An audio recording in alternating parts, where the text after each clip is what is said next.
You got a volume on it? Yeah, I got it up. Is it working? I don't hear no volume. You don't hear anything? Uh-uh. Do you hear it? Yeah, I hear it. I don't know. What the hell? Hold on. Let me see if I hear it on my YouTube.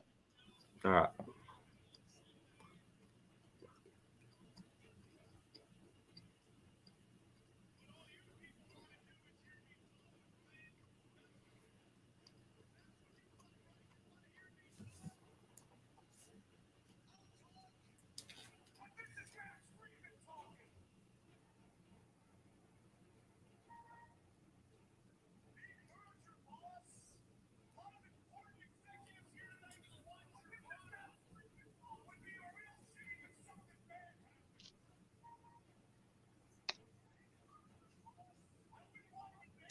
I hear it on the channel.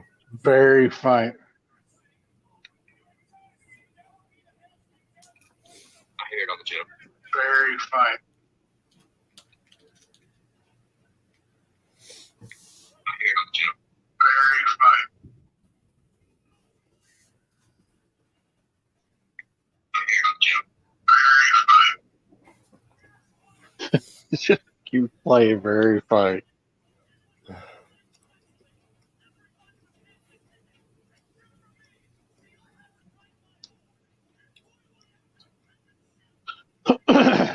I can barely hear it, man. I don't know what to do.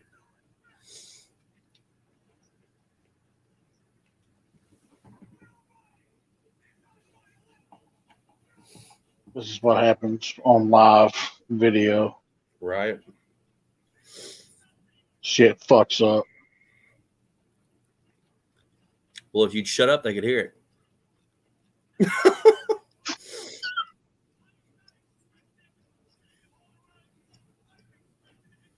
So since we can't really hear it, let me ask you a couple of questions.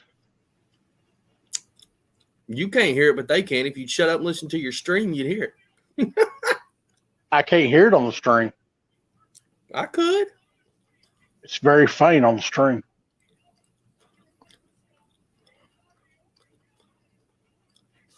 All right, so hold on. Let's see.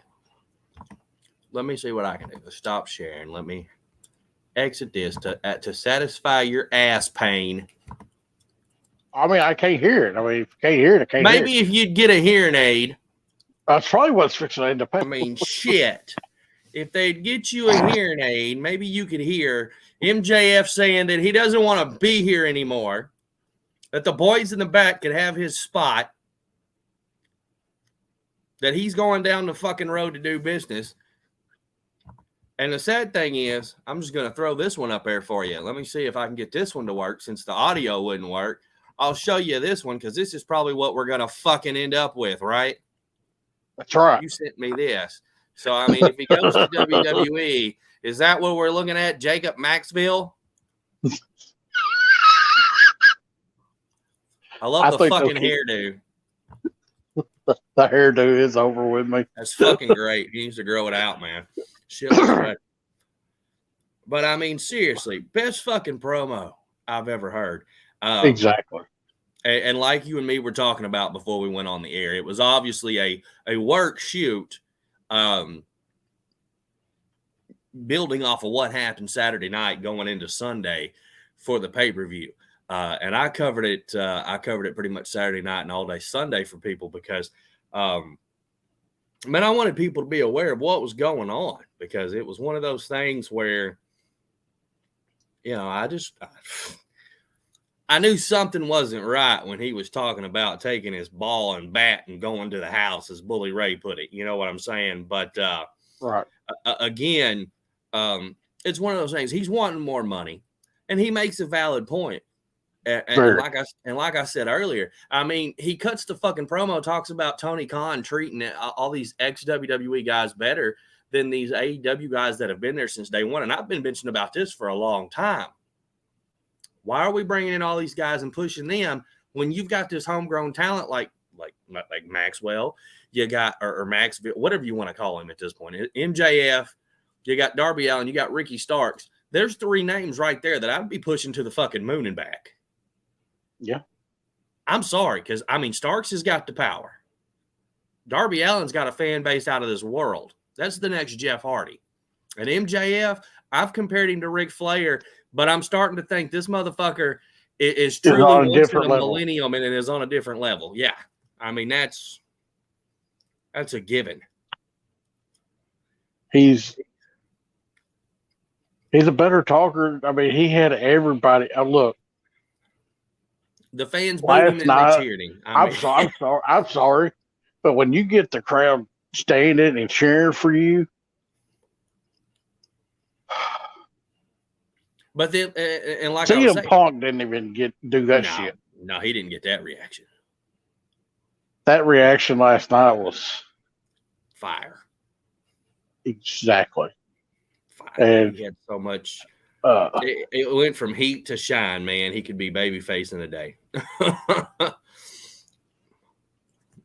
He really put it out there. You know, and my point was he goes out there and he airs his grievance, talks about all these ex-WWE guys, and then all of a sudden we got Miro and Johnny Elite, 2 WWE guys in the fucking ring. You explain that shit to me. You explain that shit to me. Point well made. Amen. I mean, come on now. What was the opening match? The Ass Boys?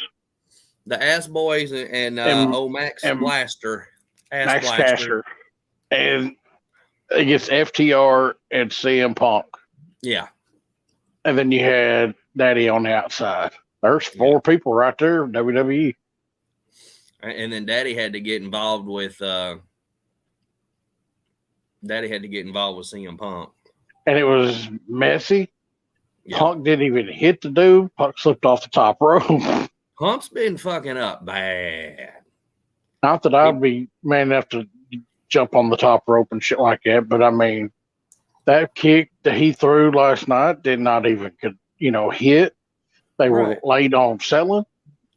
I mean, he I think everybody was off. Everybody was off that night. I think they were tired. No, I don't know. But it just, fucking. Let me see. I'm going to try to play at least the audio part here. The 2-0, though, was excellent. Other than Punk fucking butchering 2 goddamn buckshot lariats. That was horrible. All right, let me see. Leave it up to somebody. Can you hear it now? No, you can't hear it now. Well, shit the bed. I wonder if I unplug my microphone and shit if y'all could hear it better. I don't know. Try it. I can try it. Let's see. Let me unplug all this. Let me go to. Can you still hear me? Mm-hmm. All right. We're going to try to screen share, or better yet, I'll just turn the fucking audio on for you. Turn it up. You people want to do is.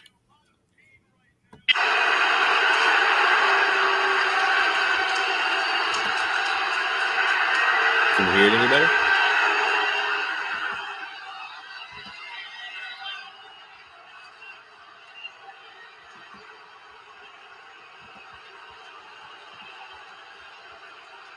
I am in a lot of pain right now after what happened on Sunday. But all you people want to do is hear me talk, right? That's what you want, right? You want to hear me talk? I'll talk, but this is Max Friedman talking. Big merger, boss. A lot of important executives here tonight to watch your product.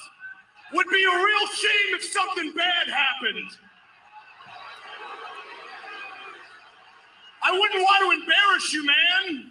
Speaking of embarrassing, you've been trying to sit down with me to hash things out for quite some time now, haven't you? Well, guess what? Too little, too late.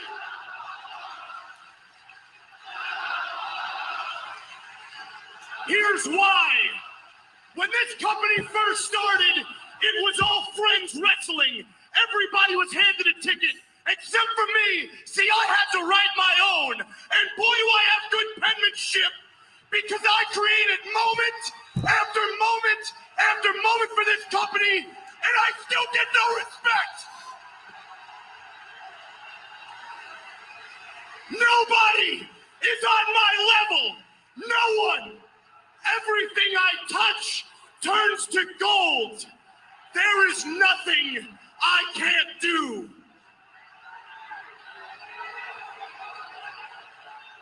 Every time I come out here, I am not expected to hit home runs. I am expected to hit grand slams, and I do that shit on a weekly basis. See, all the other boys, they get to settle for being great. I have to be perfect because I'm the 26-year-old who is constantly held under a microscope because I'm the only guy who is capable of carrying this company on my back as I have for months.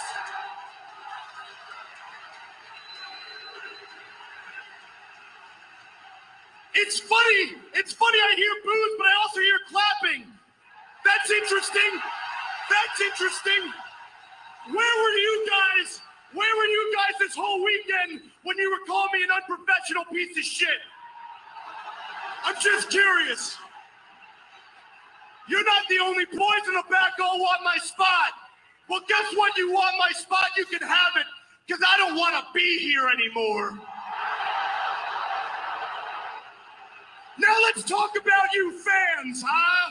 You people call yourself fans. You're not fans. You're uneducated marks. You sit there on your phones tweeting out your opinions like they're worth a damn.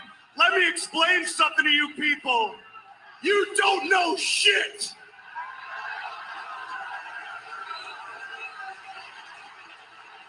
Your opinions suck. Your opinions change at the drop of a dime, and then you pretend your new opinions are the same as your old. For example, man, I always knew MJF was a good wrestler.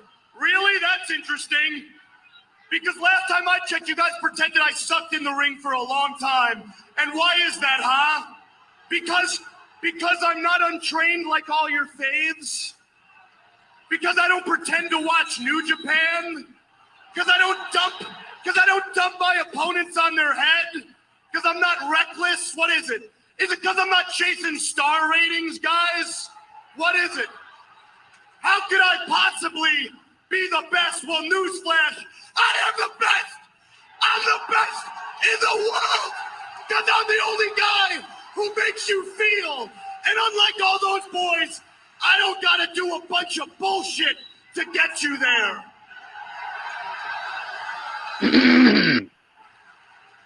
I am a generational talent, and you people consistently take me for granted. But it's not just you. It's the big man in the back, too. Here's something you guys can't take for granted. Here's something he doesn't want you to know. Do you guys know who the second biggest minute-for-minute draw is in this entire company? Nope, you wish. It's me! It's me! And if you don't believe me, do me a favor. Ask Stat Boy Tony in the back, see what he's got to say. But whatever you do, don't ask him to reach into his pockets and pay the man who's been busting his ass for him since day one. No. Make sure he hoards all that money. Make sure he hoards all that money so he can give it to all the new ex-WWE guys he keeps bringing in. My goddamn boots!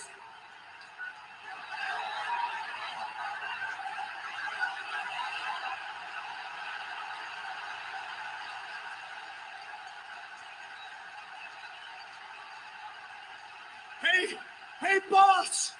Would you treat me better if I was an ex-WWE guy? See, maybe you don't get it, man. Here's the...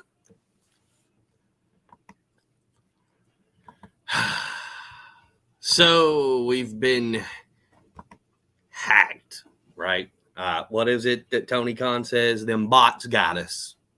All right, so we've been strong-armed to the law by the AEW machine trying to copyright us. Had to stop playing the real shit because Tony Khan can't handle it when somebody plays something real. But I totally agree with everything MJF said. You didn't miss much after that. He pretty much just went on a cussing rant, told Tony Khan he wanted him to fire him. And I think he called him a sumbitch motherfucker and a few other things in between there. And requested his departure or more money, which I don't figure he'll get his departure. I figure he'll be getting more money. So, but I mean, he brings up valid points. I mean, you know, oh yeah. I mean, I have nothing against them signing WWE guys. Okay, I'm not going to criticize them for that. But what I will criticize them for, and I've criticized Tony Khan for this shit since the get-go, is the fact that he's bringing in all these WWE guys and he's forgetting about the people that built the company. Mm-hmm. And that's why him and Cody couldn't get along, and that's why Cody didn't stay. So that's one thing I always had an issue with. I know it's a smaller scale, but like independence wrestling, yeah, you know, the independents around here, you know, you take and you give your guys $5, $10, but you want to pay the people to come in $500 and whatever else, right? But I mean, that's part of what him and Cody had heat with. Cody and Tony couldn't agree. In my opinion, and I've said this, and it really rings true now because it's really coming to light, especially with MJF able to air his grievances out like this. That Tony Khan fashions himself a Vince McMahon. Yeah, he wants to have his thumb on that pulse and on that button, and he wants total control.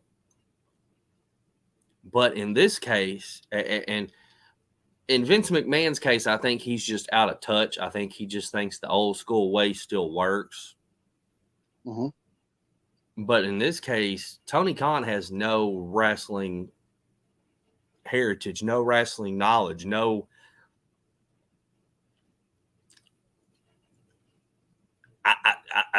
You know, your dad owns a fucking football company or a football team. You're not, you know, it'd be different if you were Dusty Rhodes' kid or Terry Funk's kid or something, and you came from this business, you were born into this business, you had been in this business, you had been in the ring, and you knew shit. All you know is that you got this group of guys that came to you and said, hey, we would like you to be our financial backer. We would like you to be pretty much the president of this company, blah, blah, blah. You know, come on board with us. Help us start this company. And now you're wanting to run everybody out the fucking door. And you want to run this company, but you want to run it with all your favorites from WWE and everywhere else instead of taking these guys. I mean, look at the situation with Joey Janela. Joey Janela may not be everybody's favorite, and Jim Cornette can bash him all he wants, call him Jelly Nutella and all that shit. But Joey Janela can really wrestle when he tries. Mm.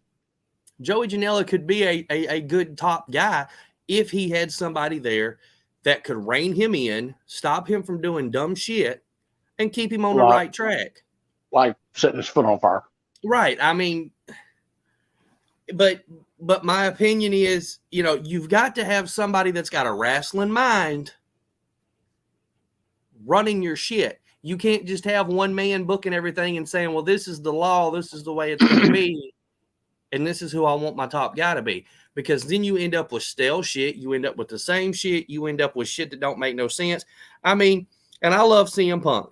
I'm not against CM Punk winning the belt. Me and you both agreed that the minute he signed with AEW, it was just patted down to the future that he would eventually get the belt. Right. But here's my thing. He wins the belt. The next Dynamite, he comes out with FTR. Last I checked, FTR was in the Pinnacle with MJF.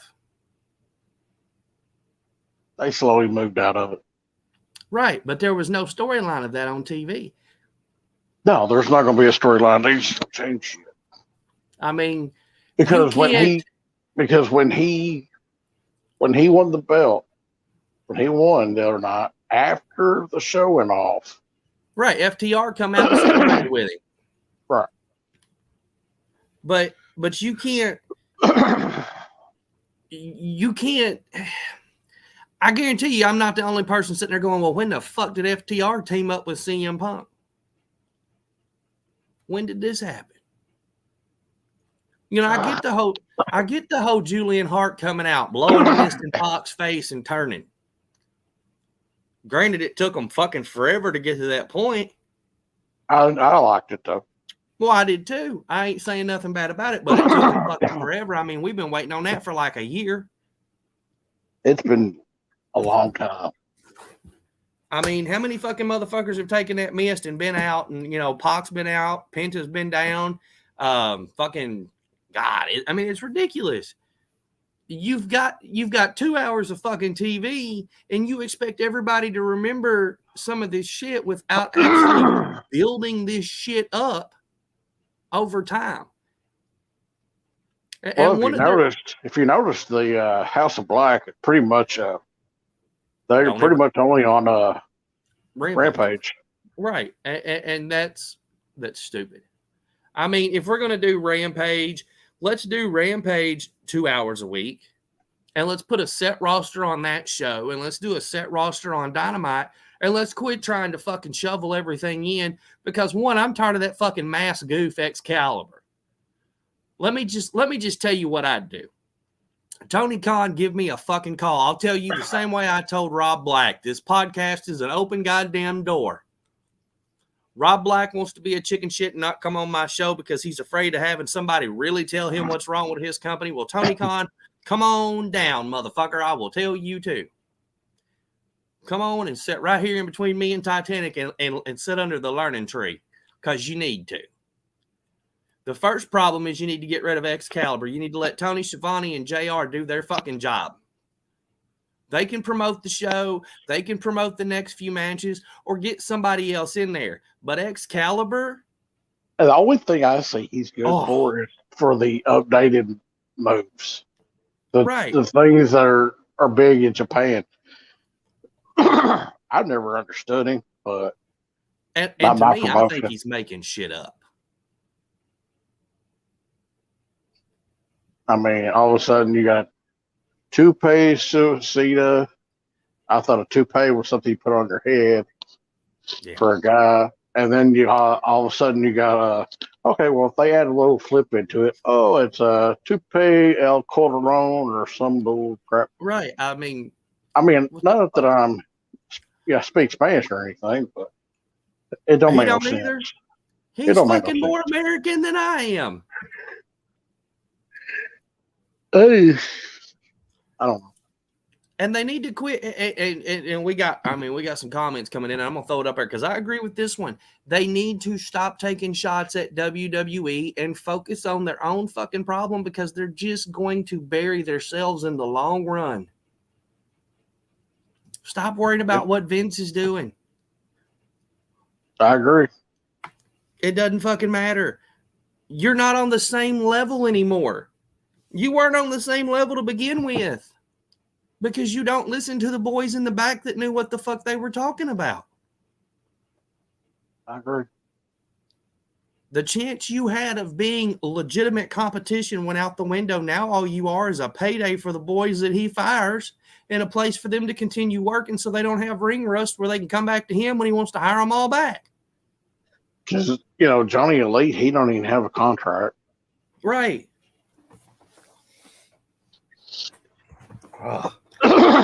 I've been so frustrated about this shit since watching the show Sunday night and listening to some of the inside stuff that I've heard throughout the week, and everybody saying that MJF this, MJF that. First of all, we agreed it's a work shoot because they would not have. And MJF went in there and they spent. I mean, when did I see Wardlow? Wardlow came on TV when I went to Nashville. Yeah. That was what, November of 2019? It's damn near 3 years. Yeah. And finally, is he over? Well, I mean, it all depends on your definition of over. Right. But he's as far as getting a pop from the fans, he would be over. But as far as his gimmick being solid, maybe not, because the way he's not a top guy just yet. But let me tell you something.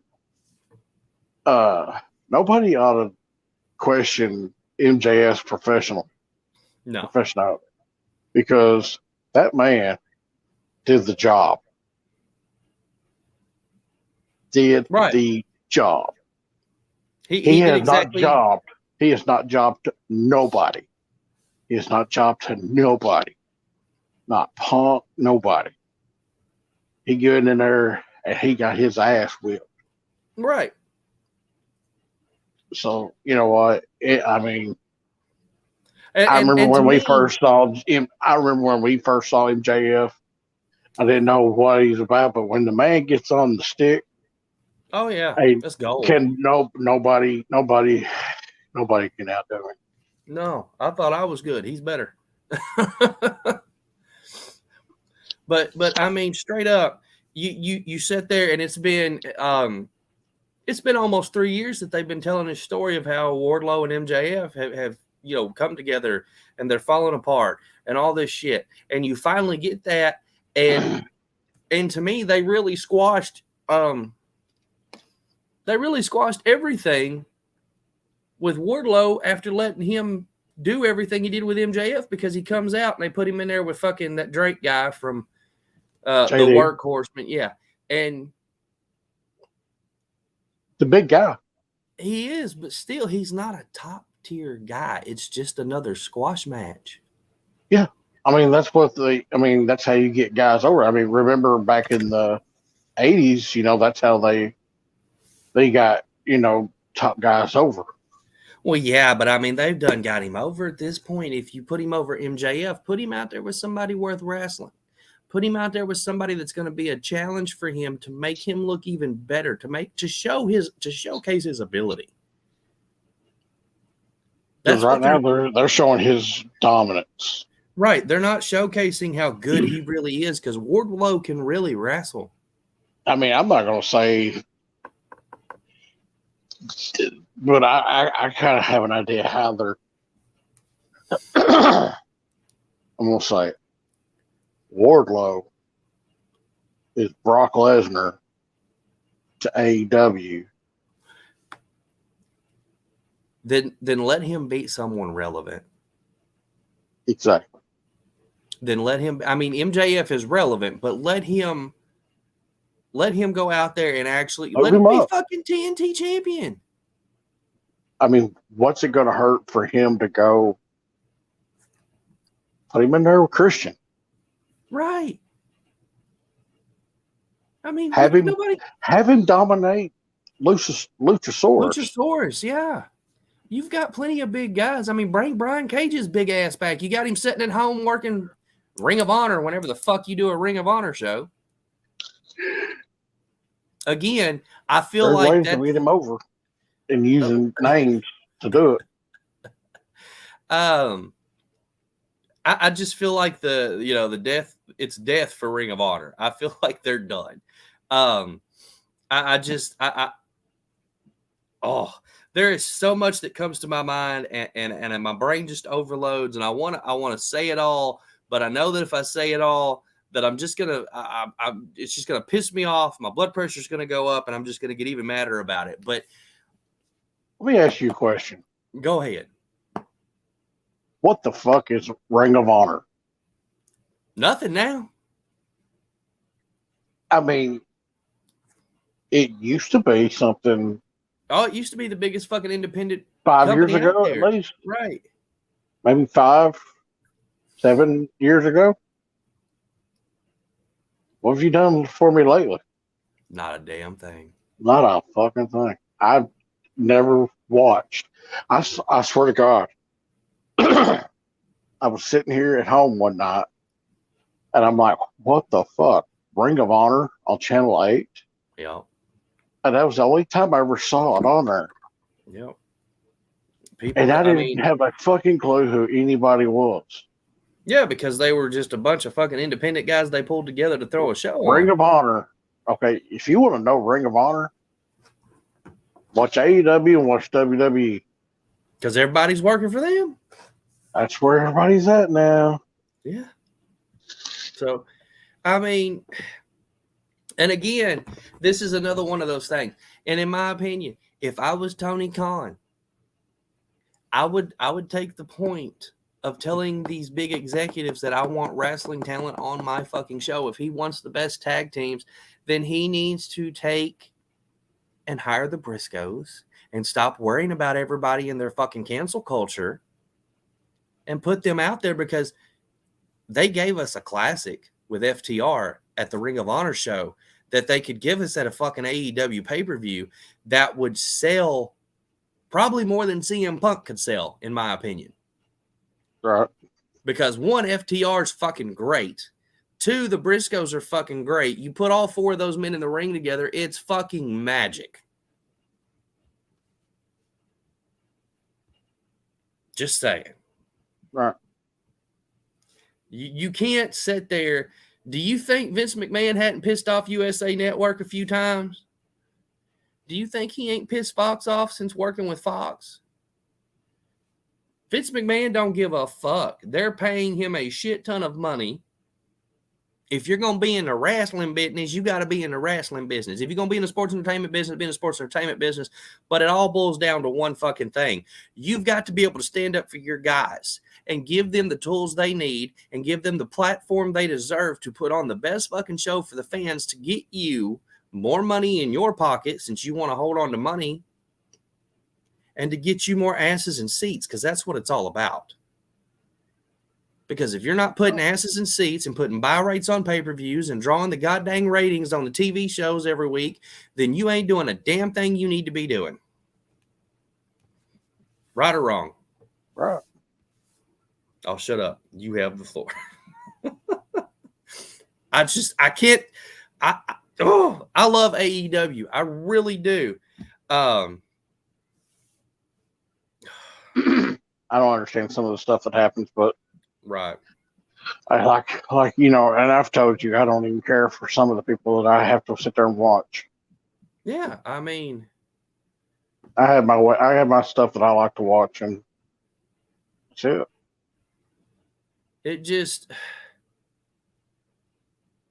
It blows my mind. I really enjoy it. Look, I don't know, I might get some flack off this, but I really enjoy Hangman. Yeah, I mean, Hangman has been one of the guys. I And I started think watching him. I think they did a shitty job pushing him as world champion. Right, I do too. I agree. He didn't get near as much TV time as Omega or Jericho or Moxley or anybody else. He didn't get pushed the way everybody else did. He was made look weak, and then he didn't even get near as long a title reign as anybody else. I mean, Moxley held it for a year. Jericho held it for a year. Omega held it for more than a fucking year. So, I mean, I like Sammy Guevara, but guess what? They dropped the ball on him. As soon as they put the title on him, it just went to shit. Yeah. He's better than Sammy is a better athlete, way better than that. Yeah, and this shit of them doing they're trying to make him a heel act. With him and Ty Conte, it's just killing him. It's not. Why do you have to push their relationship? That ain't right. The important part of it. They're trying to make them the new Cody and Brandy, and it's not needed. If you're trying to take a cheap shot at Cody because he left, oh, good for you. You're being a petty asshole. Well, guess what? Cody's making more money now. Cody's probably making more money than Tony He can Khan's get a lot making more off of fucking and AEW. get more pyro. Right? No shit. That you could ever afford. Yeah, that's why they had to cut some of the budget. That's what I heard. They had to get rid of some of the NXT guys to pay for Cody's pyro, but I don't know if that's true or not. I wouldn't put it past Vince. Speaking of Vince, somebody either has a fake account. Let me throw this up here. This is cool as shit. We got Vincent Kennedy McMahon here. Hello, bro. I don't know if it's the real Vince or not, but Well, I don't think Vince says bro. I don't either. That'd be Matt Riddle. Maybe Matt Riddle's got a Vince McMahon account we don't know about, but there we go. We got Vincent Kennedy McMahon commenting on the show. He's got more balls than Rob Black and Tony Khan. His grapefruits. Yeah. Oh, dear Lord. The Jesus shit we deal with in this business, I swear. So we got any shows to promote? We've got plenty of shows to promote. Let me go pull up my show folder. I know I've got one Saturday night. Live in Cherry Valley at the fire department. Fundraiser for Cherry Fest. Yeah, your flyer is not on here for this one. But it was. Damn it. June 4th is your show, and then of course I'll just let me just pull this up and I'll throw this out for everybody. Even just to let everybody know, the goddess will be there. Nyx. She was just on SmackDown. There you go. Just a constant reminder here. Coming up June 11th and 12th, River City WrestleCon. This is down in Jacksonville, Florida. They have a number of different stars. FP. And then, of course, July 2nd, Dothan, Alabama, the Continental Championship Wrestling Fest. Dr. Tom Pritchard. Are you going? We're debating on it. I'm not going to confirm I'm going to anything anymore because every time I confirm I'm going to something, I have something fucking blow up in the backyard. I have something break. I mean, my damn weed eater. I ain't playing, man. We had an electric weed eater that caught fire. I'm out here weed eating the damn yard with it, right? And they're like, look, if the battery dies, plug it into a power extension cord, run the extension cord out there. So I get me one of them 100-foot long extension cords so I can weed eat my yard. Because I've gotten to that age, like I was talking to you earlier, I've gotten to that age where I like doing yard work instead of having to just sit in the house all day. Go get me a nice tan, So I'm out there weed eating away, got this some bitch plugged into an extension cord, and I'm just a weed eating away. All of a sudden, I see smoke coming up, and I'm like, what in the hell's going on? Why is this thing smoking? It ain't got gas in it. It shouldn't be smoking. Poof! Fireball comes out at some bitch. I'm like, whoa! My weed eater's on fire. So we had to get rid of it. So I went and bought a new weed eater. My new weed eater is gas powered because I'm like, I ain't buying anything electric anymore if this is how it's going to be. I mean, here we had the hurricane hit last year. We had an electric chainsaw, so I couldn't charge my battery on my chainsaw. Couldn't charge my bush trimmer because it's electric or gas or no, it's a battery. It's all fucking battery. My wife was trying to save the earth and all that shit, Sorry, my chair scooted back. She's trying to, we're trying to be nice people and say that. I said, fuck it, I'm buying gas-powered shit. I said, fuck it. Oh, float the damn air. When the hurricane hits and the power goes out for a week and a half and you ain't got a gas-powered something, you ain't getting nowhere, okay? So I was like, we're going to get gas-powered shit. So I went and bought a new weed eater. And I'm out here weed eating. And of course, we got these cypress knees in the backyard. And if you don't know what a cypress knee is, it's a piece of a tree that grows out of the ground to a cypress tree that goes up. And then the knees come up. Sometimes they're about that tall. Sometimes they're that tall. Sometimes they're this tall. It just depends on how big the knees get. Apparently, it burned up the fucking head on the weed eater that I just bought. And the head it ate the bearing out and everything and threw the head clear into it bounced off my shin. I had a big old bruise on my shin from it. And so I was like, well, we got to go buy another weed eater. This one's fucked. Can't replace the head because the bearing's all shot. So we're on our third weed eater. But this one is going to last because it's got a cutting blade on it, thank God, and it'll actually work. But anyway, Pro Wrestling 225, bases loaded. They will be down in Plaquemine, Louisiana on the 11th. Now, these guys are putting on fucking awesome shows from what I hear. I had some friends that ended up at the Denham Springs show, and heard that the Denham Springs show not only drew a huge crowd for these guys, but also, man, just the action was great. And then, of course, I don't have the graphic for yours. I don't know why. It should have been in the folder, but it's not there. Yours is Saturday night. You'll be there. You'll have footage up from that. We don't want to forget Forbidden Door. Looks like Tanahashi's going to take on CM Punk. Hopefully Punk doesn't botch anything in that. And then, of course, there we go. I had the Wardlow and MJF thing still in there. So I don't know. But we can go back this way a little bit. Let's see. We got Lawler, Effie, Danhausen, Skinner, Bret Hart, Johnny Gargano, Penta, Jimmy Hart. That's your favorite fucking manager. Let's get you started today. Jimmy Hart. I gotta calm down. My blood pressure's high.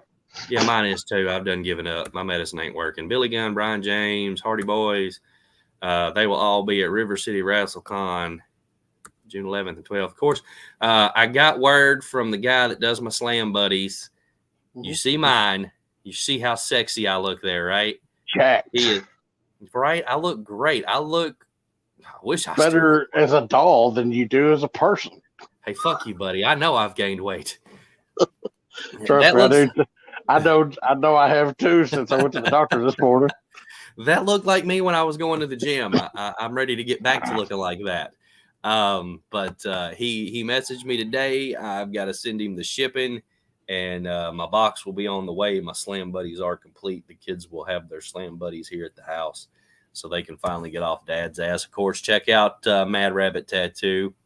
I've actually got a shipment of this stuff coming in. I've got the SPF 30 sunscreen coming in because we are heading down to Panama next week to enjoy the sun and the beach, and we got to watch out for riptides because, man, you called me out for it, so I'm just going to go for it.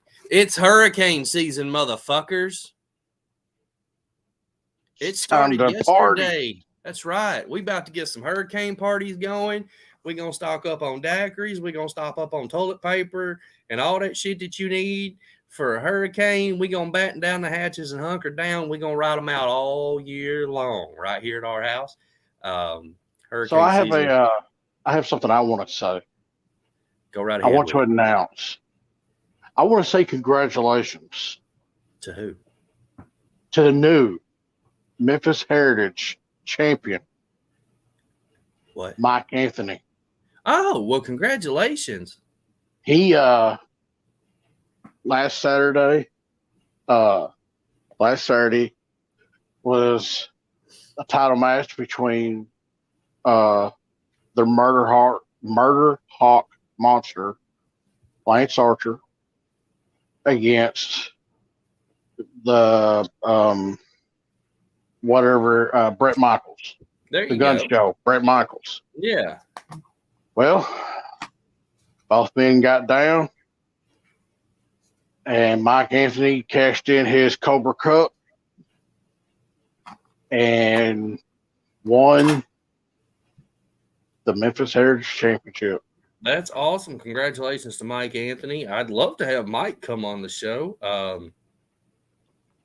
I never had a crossword with Mike that I know of. I always liked working with him. He's a damn good in-ring talent. I know him and John Allen, or Action Jackson, whichever name he goes by, the OMGs. They're a damn good tag team over in Texas. We do have a fan question. Do we see Danhausen being a champion? No. Hold on. Good God. Vince McMahon would fire me because I just sneezed. He doesn't like when people sneeze.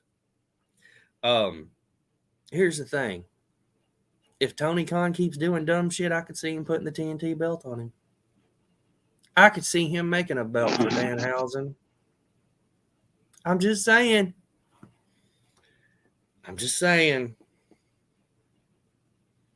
Am I wrong? No. Exactly. I mean, it's obvious now. Okay, let me just point out the facts.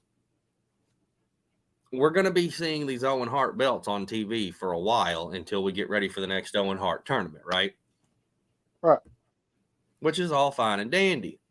Those are some big ass belts. They are, but they're pretty. I like them. I ain't going to complain.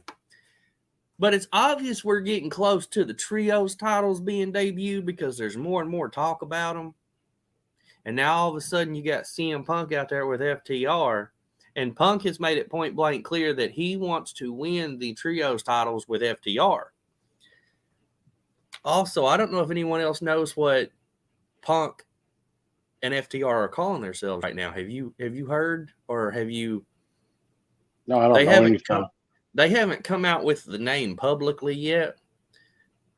But I have a feeling that they're going to have a manager at some point who might be excellent. And I may be wrong. I may be just shitting in the wind here. But I hear they may be calling themselves the Sons of Bret Hart. Or the Sons of the Hitman or some shit. And Bret may end up being their manager. Okay. You want to know why that's being tossed around? Why? Because they've already got fucking t-shirts made with Punk, Dax, and Cash on the shirts that say Sons of the Hitman or Sons of Bret Hart or some shit on it. They were wearing them after Punk won the belt. Punk wore one at the media scrum after he won the heavyweight title. Yes. Isn't that just the dumbest fucking thing? I want to hear something pretty cool. Sure. I'm going to change this. The Ric Flair last match sold out in 3 hours and 20 minutes. I heard that. That's fucking awesome. But who's his fucking opponent? And they have not even named a match yet. That is awesome. Even the standing only got sold. It's Ric Flair. What do you expect, baby? Conrad's first wrestling show, and it's a sellout. No, it's Jim Crockett Productions, sir. Conrad's doing it. I know Conrad, he's doing it, but still. So it's pretty awesome. It's pretty awesome. I'll work Flair. I wished I sold out in my first show. Shit. I probably would have quit then. Right? Probably not. If I'd have sold out my first fucking show, I would have fucking retired and put myself in the Hall of Fame. I'd have been like, see y'all later, motherfuckers. I'm done. I'll never top this. Good God. Oh, man. But no, I mean, it's Ric Flair. People want to see Ric Flair. I mean, I didn't buy a ticket, but I plan on watching it. I do. I plan on watching it just to see what the hell happens. I mean, I hope to God he doesn't die in the fucking ring. It'd be over though. I mean, it'd be the most over fucking death ever. But I did hear that he said that he plans on coming off the top rope, that he guarantees he will come off the top rope during this match. So then there's that. God damn, we're going to see another Sid Vicious incident. Well, I mean, if he does it the way I figure he will, it'll be the gorilla press slam spot where somebody press slams him. So I don't think there's maybe a broke back. We already got that. Well, he'll have it again. Jesus Christ. I mean, look, if we go back in time to all the wrestlers, that were told that they would never wrestle again or never walk again and they shouldn't be in a ring, Harley Race should have never wrestled again. Flair should have never wrestled again. I should have never wrestled again. There's a number of them. Harley Race had a wreck shortly after he debuted wrestling, and it fucked his legs and back up, and he was in one of them casts and had to go through all kinds of shit and learn how to walk again, and he decided he was going to wrestle after that. He still became the 8-time world heavyweight champion.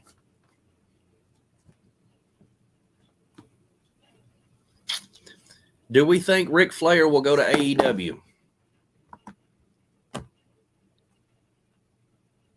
No, he's working with WWE now. Yeah, I heard about that. The A&E docuseries or some shit. Yeah. Also, I want to address some rumors I heard. Now, I don't know if this is true or not, but I heard that Vince McMahon had a hand in them canceling Dark Side of the Ring. I didn't know they canceled it. I didn't either. I thought they were going to go ahead and come on back with some more, but apparently, rumor is Vince McMahon had a hand in them shutting it down. So I don't know if that is completely true or not. I'm still waiting for some information on that, but it is what it is. I wouldn't put it past him. I mean, it did cause him some issues. It did cause a lot of the boys some issues. I mean, they were planning on bringing Rick in as an Andre's manager, so I don't know. I know an Andre wants Rick and Charlotte in AEW with him. Right. Especially now that they're married. Which, congratulations to them. I don't know if I've said that yet. But it's just, man, we could sit here and I did this show Monday to talk about AEW Double or Nothing. I waited until Monday. I was going to do it right after the show ended, but it was damn near midnight, and I was just exhausted. I was wore out. Mm-hmm. So I went to bed and got up the next day, graded it, and went over it, and kind of just picked it apart. And we could sit here and I could pick it apart some more and tell you what they should have done, what they shouldn't have done. But in my opinion, AEW is on the fast track to being WCW 2.0 if Tony Khan's not careful. Right.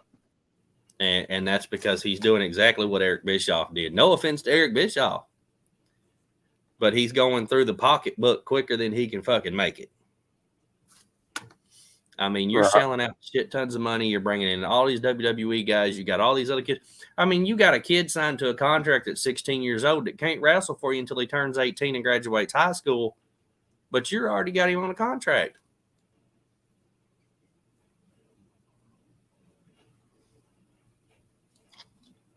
I'm doing a little work on the side here. Sorry. Yeah, I am too. You're good. I've got some issues going on, and no, you're good. the life of being a boss. I understand. I have, I got 5 kids, 2 dogs to control, and I got a yard I got to go work on, and I got people messaging me left and right about the show and asking me when I'm going to be certain places because they're trying to hook up and hang out and all that stuff, or people I hadn't seen in a while that want to meet up while we're in Florida, but I don't know if I want to see anybody while I'm down there. I think I just want to be secluded and hang out at the tiki bar by the pool and pretend I don't know anybody. Right. Speaking of which, there will not be a show next Thursday. Just want to let everybody know now that there will not be a show next Thursday. I will not be available. We're not doing it on the line. We're not doing it on the road. No. I will have my mother-in-law, my wife, and 5 kids in the car with me, and quite possibly both dogs. So no. I had discussed it and thought about it. It would be fun. I thought about doing it on the beach. But she said no. Well, the mother-in-law is going to be with us. And the mother-in-law doesn't know anything about wrestling, and I don't want dumb shit said during the show. I say enough dumb shit for everybody. I was about to say, don't we say enough dumb shit? I mean, I've done called out Rob Black and Tony Khan both on this show, so, but still, I don't want the kids fighting in the background. I don't want the mother-in-law stirring the pot with the kids and all that good stuff in the background, because I just don't want the drama. I want a peaceful ride home. I may give the mother-in-law and the kids all melatonin for the ride home. There you go. Even give it to the mother-in-law. Yeah, exactly. You think I'm playing? I bought the dog these weed tablets that we give him when it storms and shit. I ain't playing. I have to give them to him sometimes when people come over to visit because it gets too hyper, and if he gets real hyper, he'll pee on them. He's pissed on Jerry twice. Old Tyson's funny that way. If he gets all excited and he gets up in your lap, he'll pee. I don't know why. He just can't control it. I guess it's his happy pee-pee. I don't know. Right. He ain't never pee-peed on me, though.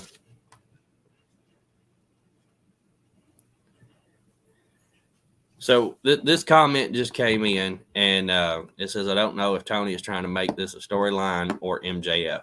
I'm going to go with both. I'm just going to be straight honest with you. I made the comment before we came on the air here with Titanic.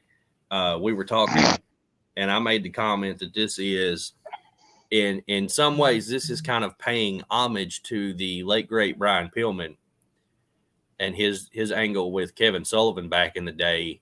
This is one of those shoot works where the boys aren't going to know what's going on. The fans aren't going to know what's going on. Everybody's going to be left in the dark until it's done. You know what I'm saying? Right. It's one of those things. It's going to draw them some good ratings as long as they do it right. But I don't know how much further they can go with it without him actually having to fire MJF or to do something to make it look a little bit, to make it look real. Right. I mean, I will say this much. MJF earned my respect because you sit there and you're pissed off, and I get he's pissed off. I get that he wanted to walk out. I get that he wanted to take his ball and go home. I understand where he's coming from, that he's not getting paid enough. I've been in jobs where I've been pissed off and I wanted to go home too. But I get where he's coming from, and I respect the fact that he came in and, like you said, he did the job. He did what he was paid to do. He did what he was asked to do. And I like how they build it. He literally was not at the arena all day long. He was not at the arena all day long. He showed up in time for his match, and that's why they put their match on first. Mm-hmm. He showed up. He went to the ring. He did the job. They stretchered him out, and he was gone. He left the arena. He did not stay. He did not hang out. He did not do part of the, he didn't do part of the media scrum. He didn't do anything. He left. He didn't want to be a part of it. He did not want to be there. So he left. He went back to his hotel. And from what I was told, he got on a flight and he flew straight to LA, where they were going to be at for Wednesday night. And he stayed there all week until the show. And after that, I haven't heard. Yes, I did see the footage where Punk tried to go to the ring to talk to MJF, and MJF left through the crowd. Somebody said that security chased him out of the building. Security was not chasing him out of the building. Security was trying to get to. No, yeah, it was Punk. But what happened when he jumped out of the ring and when Punk come down to get him, Punk was going to try to confront him and calm him down. And MJF didn't want any part of that. And I think he sold it. I think he sold it well, in my opinion. Mm-hmm. Because, you're trying to keep that line blurred to where it's a work and a shoot. You know what I'm saying? Right. And so MJF jumps out and jumps the rail and starts going through the crowd. People were posted all over Twitter and shit saying that the security guards chased him out of the building. No, they didn't chase him out of the building. What they were trying to do was get to him to protect him from any fans that might want to jump him. Well, they were in LA.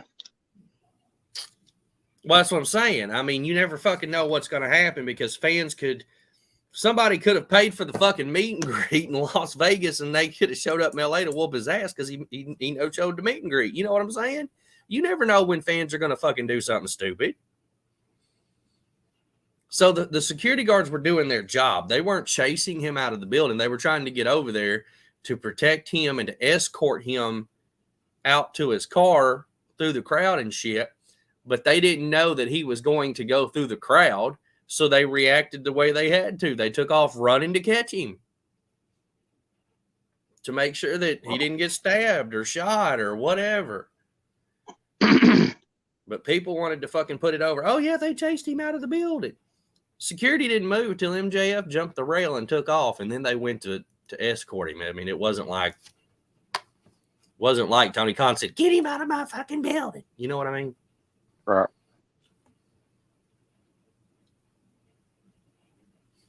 Now, Punk wasn't coming out to tell him to stop stealing my pipe bomb. He was just coming out to try to calm him down. No,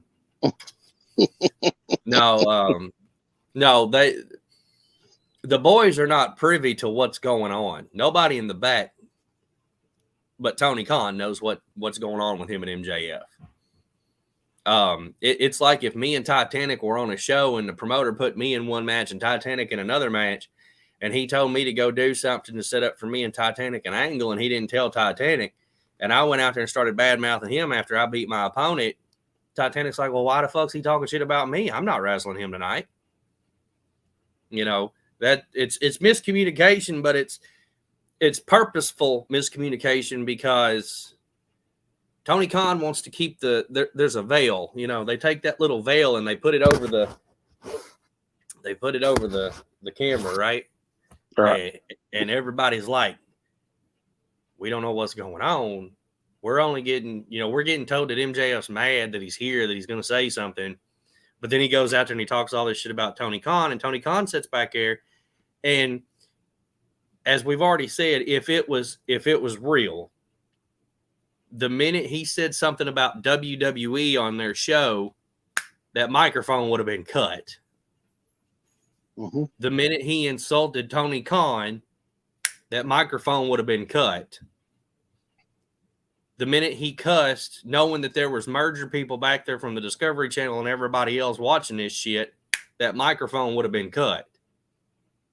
And security would have been told, hey, go tell him to get his ass out of the ring. And then they tried to count him down to go to commercial break. And that's when he went off and started cussing and went way off script. And so then they cut his mic and the shit went black so that it could go to commercial break. And that's when you knew that they were blurring that line again.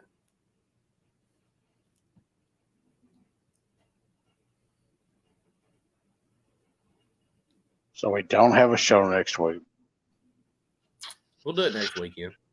We'll do it the weekend. Yeah, I was about to say, let's do it the weekend. Yeah, we can do it when I get back. No,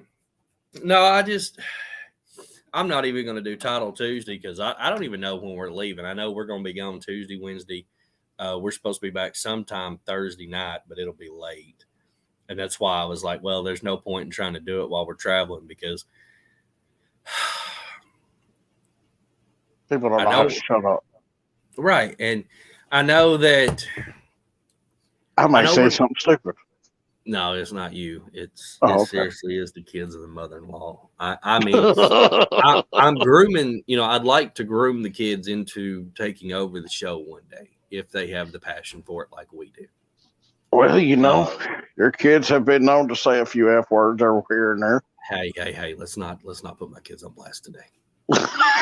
I'm blasting little fuckers all the time I want to. I mean, have you seen you've seen the shit they went through. You know who their mother is, right? Well, no offense to my dear sweet wife. She's not the biological mother of my two. Unfortunately, I wish she was, but she does the job. She does. She really puts up with a lot from my two sometimes, and I put up with a lot from my two sometimes. But it's gotten a lot better. I'll say that much. It's not near as bad as it used to be. We still have moody kids every now and then, but that's just because everybody gets moody. Hell, I get moody. If I don't get to eat, if I don't get to sleep, if I don't get certain things that I need, I get moody, Oh, I do too. Like my skull. Speaking of motherfuckers getting moody when they need to eat, I'm going to go ahead. We're going to tell some funny stories today, and I'm going to start us off because you keep talking about it. You keep commenting on some of my videos about your oatmeal cream pies and all this other shit, and I keep saying I'm going to tell this story. I just had one. Did you? And Mom asked me, she's like, why did you get those? I said, well, I mean, I worked night shift this past weekend. And anytime you're hungry, it's always good to grab an oatmeal and cream pie, in the pinch. So, about 4 years ago, Has it been that long yet now? It'll be that long. It'll be that long in September. It'll be 4 years in September. God, dog. I had a great time though. Hey, let me tell you though. Let me tell you, I had a great time. Well, you can talk all about my first time. Okay, go ahead. You can tell all about the trip. Let's talk shit about me. I love talking about my city. We can talk about my city here. Hold on, but let's make it right. Hold on, let's make it right first. Okay. Let's talk about how we got into our day. Because we hung out for a while. We was waiting for your sister. Yeah, and that's what I was going to do. I'm gonna set the scene real good. It was about 4 years ago. Okay. And you had worked, and you actually had left work, drove straight to Jonesboro, where I was staying at the time. And unfortunately, it was the weekend for my wife to have the kids, and the kids were with my ex, and which broke my heart. People acted halfway right before they got on meth, or before I knew they got on meth. Right. But yeah, back when she actually acted like a halfway decent fucking dipshit. But anyway, so Titanic calls me out of the blue, and he says, "Hey man, I'm gonna come on over. We're gonna hang out, and I may take a nap, and we're gonna get ready to go. We'll wait on your sister to get off. I think she got off at like 3 in the afternoon." So no, it was later than that because I got off at 2. Okay, we had to wait. Yeah, 8 o'clock. It was 8 o'clock at night. 8 o'clock when she got off. Yeah. So he shows up, and we take my truck because I was going to drive. So we take my truck up to the store to get gas where she worked there at the Walmart. Hold on. That's where video number 1 come up. That's where it started, and the video is still on YouTube to this day. Titanic taking and acting all prissy and letting his feminine side out, and pumping gas for me in the truck and all that good stuff. And then we go over to the Wendy's to eat, right? We get the double and the triple cheeseburger like Jim Cornette tells you to, with extra cheese, motherfucker. The employee spilled the frosty mix all over the machine, and Carl's giving them shit the whole time we're in Wendy's. Just giving them shit. Don't forget about the little guy. I'm not going to. Okay, don't forget the little guy. I thought the manager was going to throw us out of Wendy's because of you giving that poor girl shit about spilling the frosty mix, you asshole. But they didn't. They served. They all got a kick. They all got a kick. They all got a kick out of us. Yeah, they did. And then we're sitting over by the window, and I look over, and then there's this little motherfucker. I swear to God, he wasn't no taller. He wasn't no taller than this. I swear to God, I thought it was Hornswoggle. Okay. You got to call him a little motherfucker. Well, he was that short dick sumbitch. He had to get a step ladder to get up in the back of the fucking the fucking trailer. It was just one step up, but he had to get a step ladder, a 3-rung step ladder, climb all the way to the top of it, and step over onto the fucking trailer. That's how short this sumbitch was. Poor little fella. And then, and then to top it all off, he gets in a jacked up Jeep. He takes his step ladder over there and he climbs up in the jacked up Jeep and he's driving it around the parking lot and shit and putting it in there. They're going to work on it. I'm like, my God, how can he reach the pedals in that sumbitch? He got them wooden little things like they do using the cartoon. So he's trying to figure it out. And then I was fucking with the girl I was talking to at the time, which now is my wife. I had sent her a picture of this little feller because it was funny. And then she called and they were at the mall. No, they were at Sam's Club. Yeah, Sam's Club. So we went over to see her and her sister. And I stole me a kiss. I was trying to kidnap her and bring her to New Orleans with us, but she couldn't get away for the weekend. But stole me a kiss, and when we went back to the house, I think we watched some wrestling on the WWE Network. Yeah, because I sure in the hell didn't take a nap. No, I tried to, and you wouldn't shut the fuck up. And then Sarah finally got off. That's my sister, by the way, in case anybody's wondering. And then we left, and good God, we drove all night. We did. We stopped in Mississippi somewhere. We had to Tanger out. Yes. Road karaoke. We did road karaoke the whole ride. And, of course, my now wife decides she's going to request a Guns N' Roses song that had a helicopter in the background. And we're driving along, And I didn't know that it had the helicopter in the background. I'm tired. I've been up all fucking day. This fool done been messaging me since like 6 o'clock in the morning. Had to take the kids to meet the fucking ex. Everything else I had to deal with during the day. And then, so the helicopter noise starts going off, and I'm freaking out. Damn near run off the road trying to figure out what's wrong with my truck because I thought it was my truck having a flat tire. They're all making fun of me and come find out it was a song. And then we finally we got to Slidell that night. We stayed at the Motel 6. This we got there. They wouldn't let us. They wouldn't let us in. Oh, I remember that. Yeah, we got there and they were like, "Oh, check-in's not until like 10 o'clock in the morning." I was like, "Bitch, I've been driving all night. I need somewhere to sleep now." Every hotel. And then they was like, "Well, we can't get you in until 4:30 or something like that." Yeah, they kept pushing the time. And it was 4 o'clock, and we'd already drove down there around.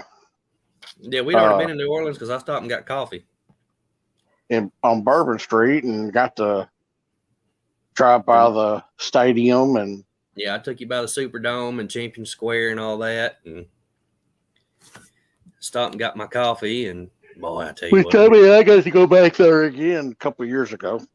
Yeah, look, I live here now, so I get to see it all the time. I love it. But we get to the hotel, and this motherfucker turns the air conditioner down so cold that you could have hung meat in the room. And then he decides that he's going to spread his crotch open and like lay his ball sack on the fucking air vent, right? And he's like midair humping the damn air unit in his sleep. I'm like, man. Now, let me ask you a question. Would you rather me do that, or would you want me to throw my leg over on you? Well, since we had to share the bed because my sister and me, I wasn't going to share the bed with my sister, and I knew you two. And your sister wouldn't go. Your sister wouldn't go let me share it with her. No, so I mean, I'm glad you air humped the poor air conditioner. I felt sorry for that poor violated air conditioner. I felt comfortable though. So we go in, we take us a couple hours nap. We get up, and we get ready to go down to the beach. We drive over to Waveland in Mississippi, about an hour from where we are now here at the house, but here at Chateau de Villain. But drive them down there from the hotel. It's the first time him and my sister had ever been in the great state of Louisiana. First time they ever come to New Orleans. And I was honored to get to bring them. I love bringing people down here and showing them my beautiful city because it is just an absolute gorgeous city to live in and to visit. So if you ever get a chance, come visit New Orleans. Man, great food, great music. Fucking people are insane. We celebrate the crazy down here, just so everybody knows. We do. We celebrate crazy. We don't hide. And we lock up the crazy around here. Yeah. With good reason. With good reason. Some of them fucking crazy people need to be locked up. But anyway, take them to the beach, right? We didn't know that there was a hurricane out in the Gulf heading toward Florida at the time. Right. And so this was before I learned all the stuff I've learned now about hurricanes since I've lived down here and have taken classes. And we took a long walk out there too. Man, we went out. There was a pier. There was a walking pier, and we walked out past the end of that walking pier. And we weren't even up to our knees yet. No, that shit was only knee deep until you sunk in the fucking sand, and then it was about waist deep on you then.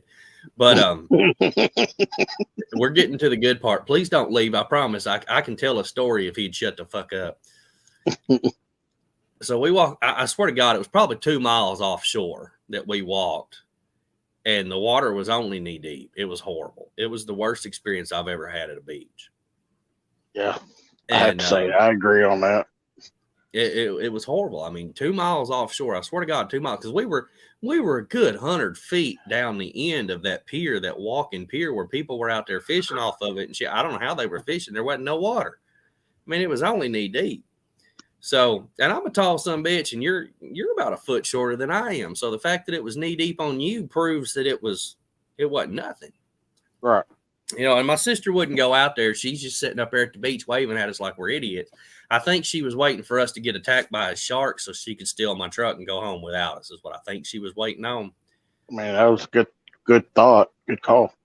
But, I mean, it wasn't going to happen because there wasn't enough water. I don't think the shark could have survived. But, now that I've I've studied some stuff and learned some stuff about how the weather works and how the water in the ocean works, the hurricanes will pull water out, so there's not a lot of water near the area near the the mainland when a hurricane is in swing out there. But so we get back in the truck and we're heading back towards Slidell. We're fixing to go because we got sand and shit all over us. We're fixing to go take showers and swim in the pool at the hotel for a little bit where there's actual water, where it's deep and we can actually enjoy it. Mm-hmm. Well, I'm on the way back driving. Nobody drove but me this whole fucking time. Nobody volunteered. I couldn't take a nap till we got back to the hotel room. Everybody else wanted to sit in the truck.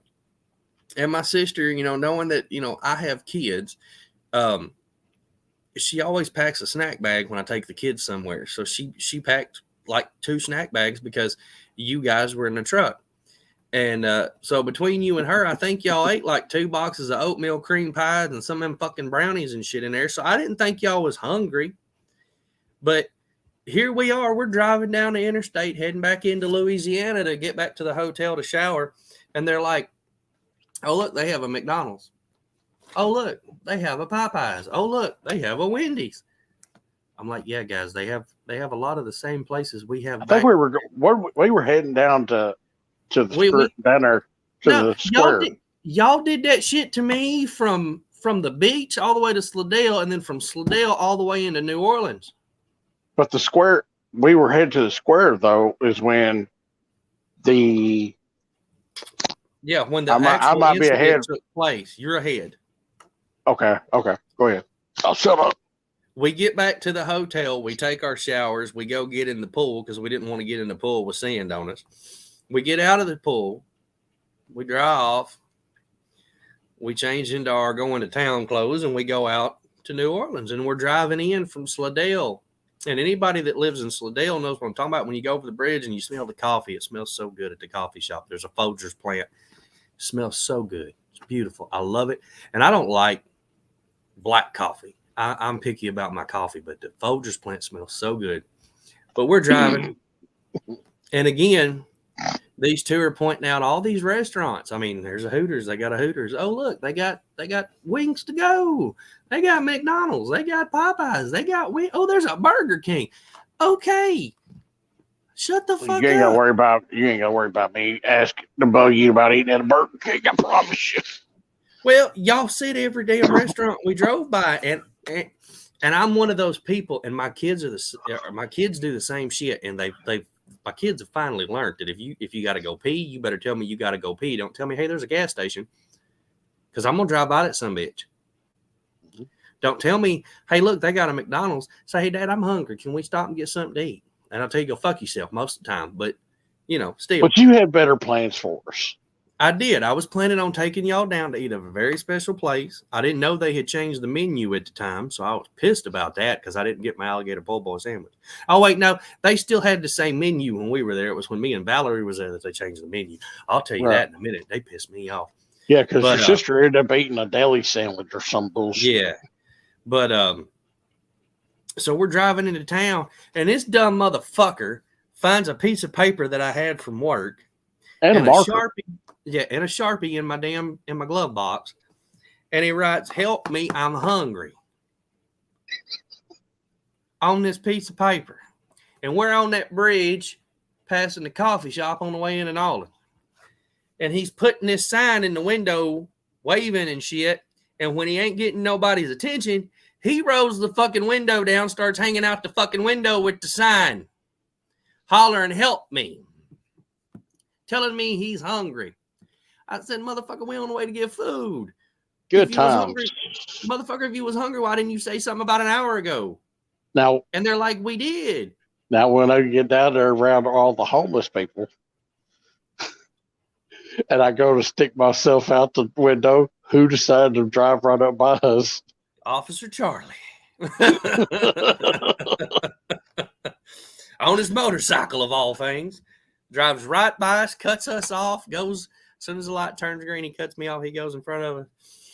And this dumb motherfucker's hanging out the window with a sign that says, "Help me, I'm hungry." I feel like this trip was doomed anyway. because I ended up having to get new shoes. And then they turn around and they cut the back of my ankles up.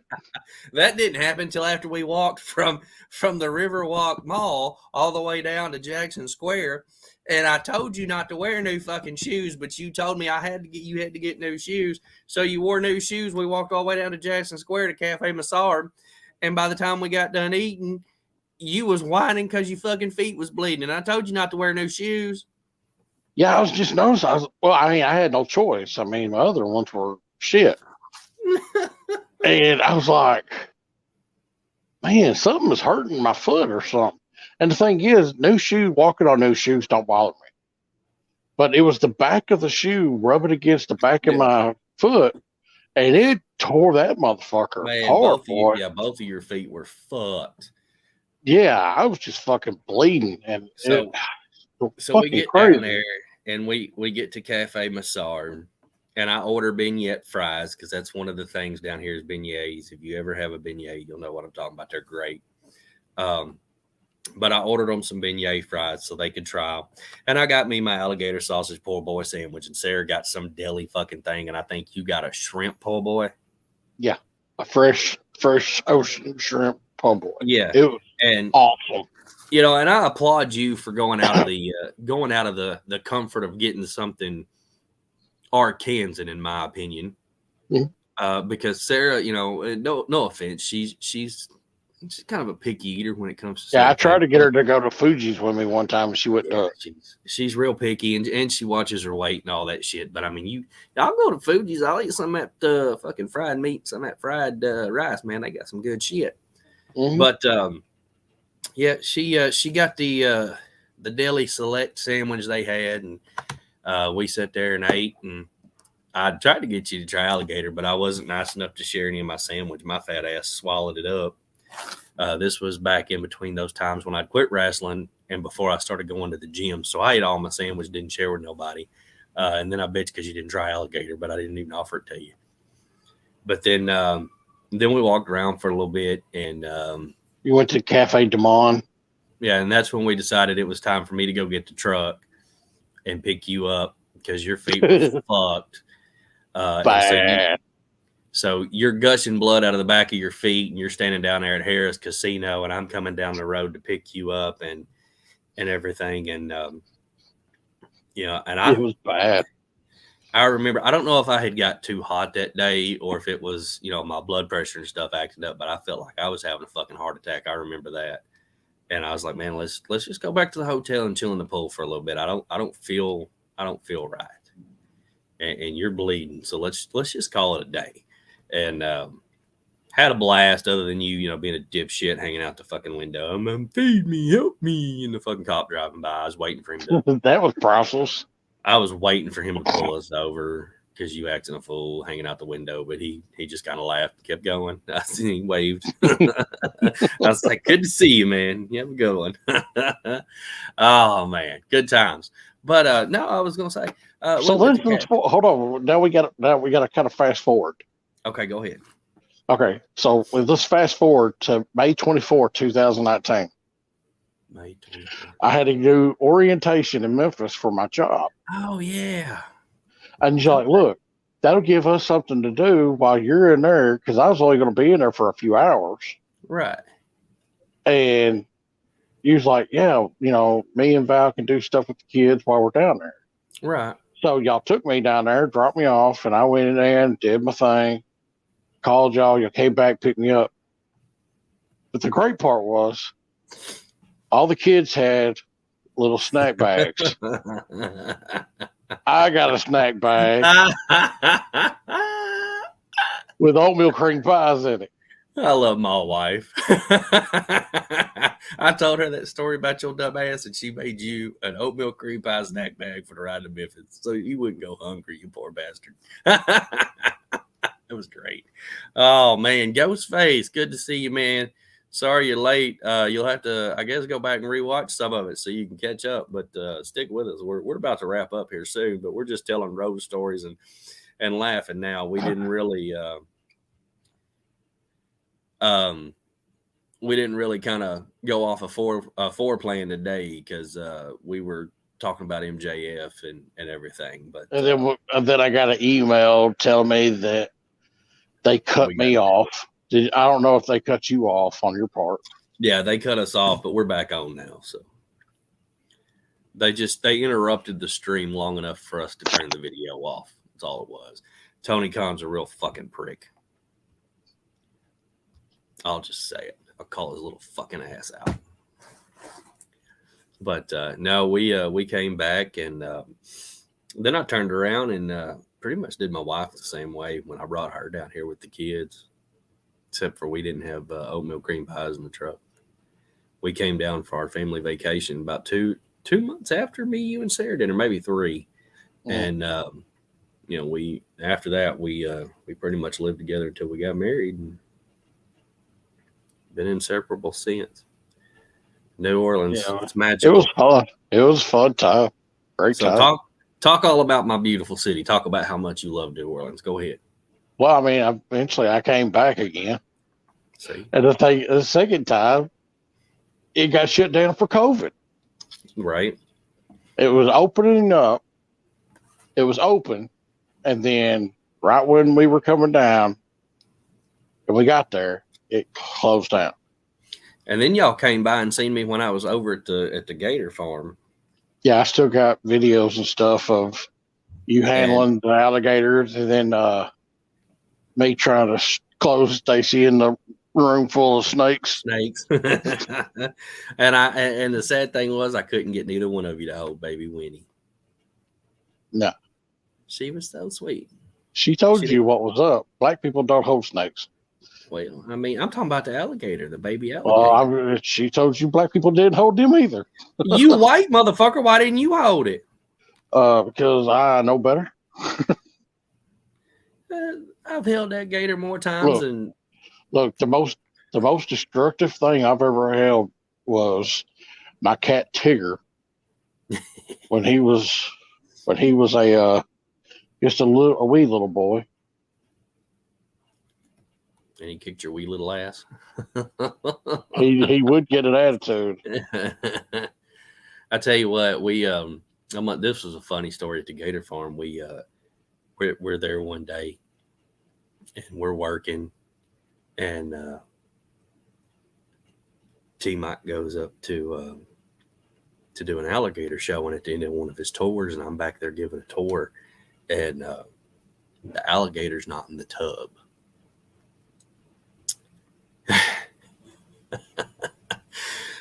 We had her in the black tub outside. That's where we'd keep her during the day with water.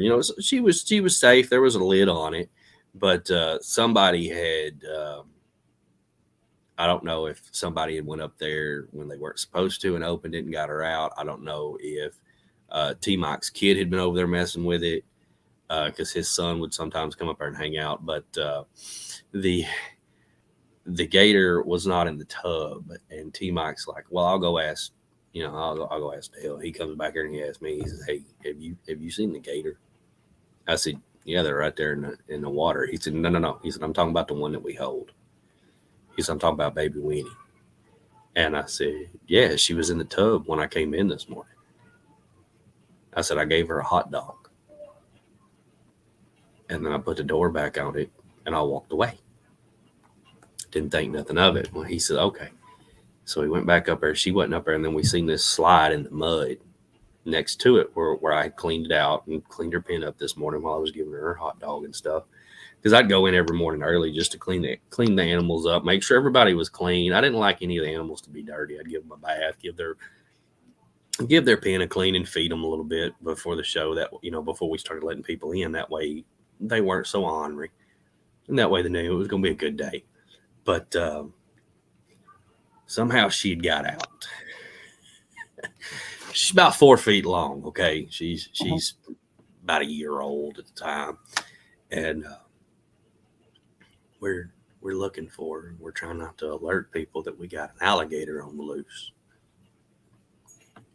And I see the slide in the mud where I'd cleaned it and where she'd got out.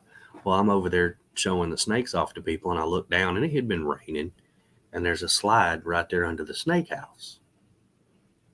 where I could see that she went up under there to get cool, to get out of the sun where it was nice and muddy and wet. And I said, T, I said, she's under here trying to be real discreet so nobody heard me. I was like, she's under here. He said, when everybody leaves, we'll go under there and get her out. So we got done with our tours. Everybody left. And I'm on one side looking under there. He's on the other side looking under there. Now, alligators, most people think they're like a green color. They're not really a green color. They're more of a black, kind of look like like a tire kind of color, really, to me. The reason they get that green color is because they will go down in the bottom of the water, get in the mud and the algae, and they'll wiggle around in there, go side to side, and put mud up on them scales to stay cool. Because the scales on their back are like solar panels. They absorb heat through them to store energy. So they'll go down at the bottom, and that's why they get that green look to them, because they'll get the algae on them. But I had just cleaned her, so she wasn't all green. She blended in with all the mud. You really couldn't see her. So we had to get a flashlight and shine it under the building. And while we're shining it, all of a sudden you see her eye light up. And if you don't know, their eyes will light up red at night if you shine a flashlight on them. And so see her eye. We're trying to get her out. She's dead in the middle of the fucking building. Neither one of us could reach her without going fully under in the mud. And neither one of us wanted to get completely muddy because we both still had tours to give. Because, I mean, it was fucking first thing in the morning. And the waiter suit we had was for the big gator pond. And it only went waist high so we could go stand out in the water with the gators and do shows with them. And I wasn't about to climb up under there naked. So we got a little pole and kind of pushed her one way and then the other. And she found a hole at the back of the fence and went out under it and takes off like she's heading toward the fucking interstate. So I had to run out there and catch her. It was the funniest fucking thing I'd ever seen, trying to catch her. But I will tell you one thing. She was the sweetest little thing. She never tried to bite me. I grabbed her like by the tail because she tried to go back under there when she seen me coming. I grabbed her by the tail and kind of pulled her out real gentle. She never tried to bite. She never tried to fight. And when she realized I had her, she just crawled right up in my arms like a baby. Got mud all over my shirt, and I had to go clean her off and change shirts. I always took an extra shirt because I'd always end up muddy somehow. But that's the funniest fucking thing ever because we're both sitting there going, where's the alligator? Like, did you take it in the building? Like, where's the gator? Like, did you fucking get it out? Like, where is it? And we're like, no. Did somebody kidnap the alligator? Like, what the hell is going on here, man? We got a gator napping. And then we had the snake out one day. We had a big 11-foot long Burmese python, and we got it out. It had just shed and everything. And we was cleaning its pen, and we had to get it out and take it out. And you know, to measure them, you got to get them out to stretch out full length. And so we took her out and was letting her scratch her belly on the grass. And we had this couple pull up to come do a tour. And the guy and his wife walk over. And you talk about people being scared. Dude pushed his fucking wife in front of him and hightailed it back to the fucking truck and left his wife.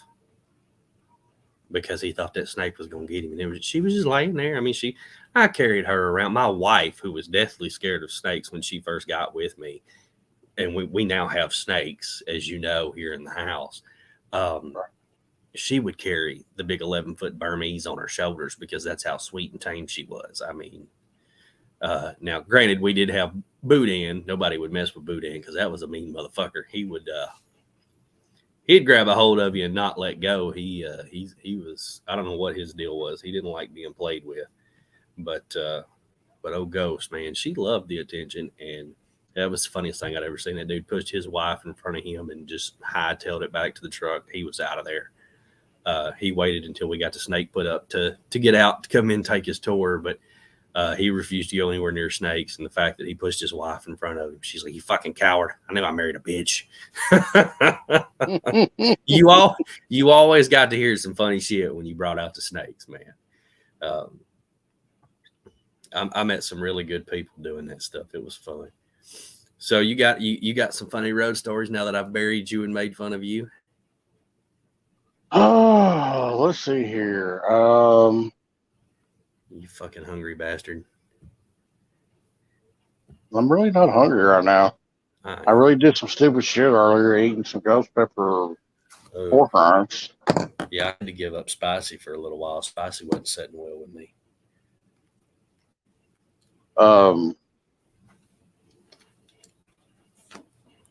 Let me see here. Is there any road story I got that doesn't bury anybody that I know? That watches the show? Or may not incriminate someone? Be alive. Let's not incriminate anyone. I don't want anybody getting arrested because of a road story that we told. Pop always tells the one about his youngest son Mikey seeing the cows out in the field and calling them dogs. I think is what he called them. He said, "Look at them dogs, woof woof." I think that's what he called them. Oh Lord, I remember we took. Here, let me tell you. Go ahead. Okay, so this is back when I was married to my first wife. Oh God, here we go. All right.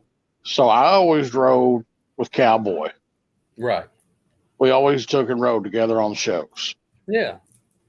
Save money that way. So, well, I mean, I never had to put a dime into it or anything. See? And so we were turned around. Mom and my wife at the time took off to go ahead and head on up to. They took off ahead of us to go to East Prairie. Right. And they got a 45-minute head start. Okay. Well, I'm with Robert, and we have to go to his house and him to get changed from working at the liquor store all day and for us to leave. We get our bags, put them in the truck, get in the truck, and we leave. Get on the interstate, and it's balls to the wall. I know how Robert drives. we passed Mom and them. Jesus Christ. And flew right by them. It got to the gym in East Prairie before they did. Way before they did. Yeah, I know how Robert drives. You ain't telling me nothing I don't know. Because that's only an hour and a half drive, and they were over halfway there by the time we beat them. Yeah. You know, we flew right past them like they were. It's bad. I remember us doing that. I really don't have a whole lot of. We did okay. So remember when we used to do ASWF shows in Walnut Ridge? Yeah. I mean, it seemed like we did one it almost seemed like every week. Yeah. We went back and forth from Clover Bend to Walnut Ridge, and then they finally got the arena. But yeah, we did Walnut Ridge. I was done by the time they got Turkman, I was done. Well, a bunch of us guys, I don't know who all was there. I remember Nathan. I remember Hillbilly Nate was there. Yeah. And we had of course, we would take the back part of the room pretty much at night when we would get done after wrestling. We'd go there and hang out there and eat at IHOP. Yeah. Back when IHOP was worth a damn. Yeah. So $14 if I get my food. Right. So I turned around, we got back there and everything, and it was one of those days where food kept on falling off my fork, kept on getting it all over me. Well, we didn't have our waitress was, how do you say, not El Crapo? not our, wasn't having a good time. Right. And we're sitting there, we're happy, joyful, and some ungodly reason, us being good and, there was a lot of us, but we were cool and telling her, hey, take your time, you do your thing. Right. We wasn't being assholes far at all. Well, she had a horrible sense of humor. And I said, I swear to God, man, I need a damn bib.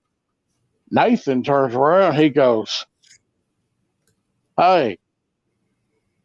And so, of course, Nathan, he starts to kind of give her hell. Oh, Jesus. Because she wants to have attitude. Hey, you think you can get a bib from my buddy here? He can't seem to hit his mouth with his food. She goes, well, we don't have a bib, but I got a big old trash bag back there.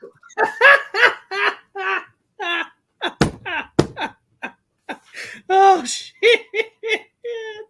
The baby needed a bib. That's good shit. Oh, God. And then I started sending people over to Park. We started coming to Parkins. Yes. And I had a waitress there that she came and she was dealing with a bunch of bullshit from a boss and everything. And yes. And so he told her, said, look, fuck them. And she's looking at me. I was like, we're going to take care of you. No matter how bad they treat you, we're going to take care of you. You're going to get a tip because you're treating us good. Right. I said, so don't worry about it. I said, we're going to stick it in your pocket and you're not going to say shit about it. So we're sitting there and she treats us good and everything. And I was like, hey, I got her phone number. Hey, I'm going to text you to find out whenever you're working. We're going to come to you. Right. We're not going to nobody else. Wherever you go, we're good with you. Well, she turned around. By the time between then and that, when something happened, before we get to walk out, we were finishing up. She came over to me and gave me a hug and told me, she's like, I will call you because I just quit. I was like, okay, just let us know where you're at and we'll come to you. And then all the guys that was with me and their women, their wives and girlfriends and side bitches and all of them, they're like, yeah, we'll come to you. We'll come wherever you're at. So we turn around. Well, the manager comes over.